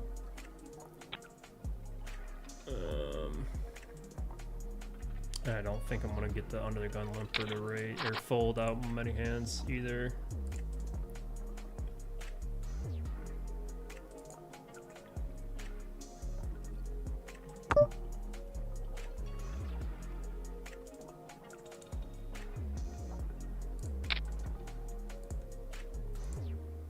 I think this ace hits him really hard, so I'm kind of just testing the water. I mean, he can limp with a lot of lower pocket pairs too. Like, yeah, that's what I wanted to kind of check out.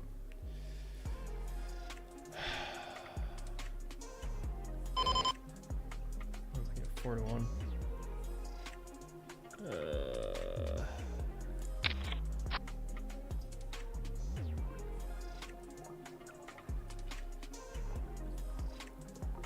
I don't think I was getting like 4.5 to 1 to try to hit my gut shot. If I can get him to check on the turn here.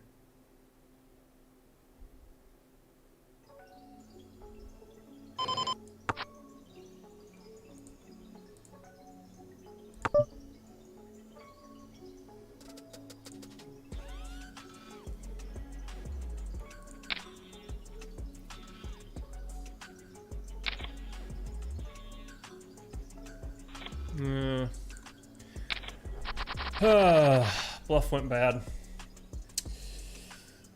Yeah. I was trying to get him off of a weaker ace. I'm like, was he limping under the gun with? I didn't think he was going to check 2 pair there. But, yeah, that's all right. Kind of blew a big stack there.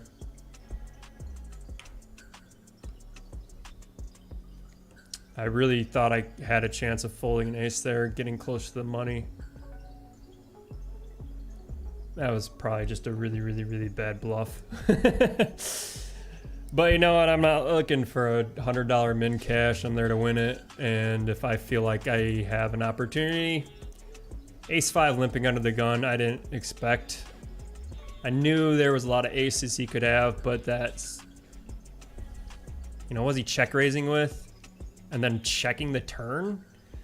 Checking the turn and checking the river really threw me off, and that really came off as weak to me.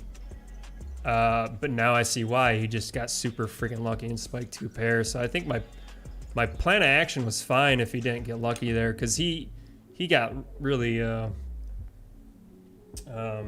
it just felt like he got a little scared there by checking the turn, but obviously he slow played it and played it to perfection.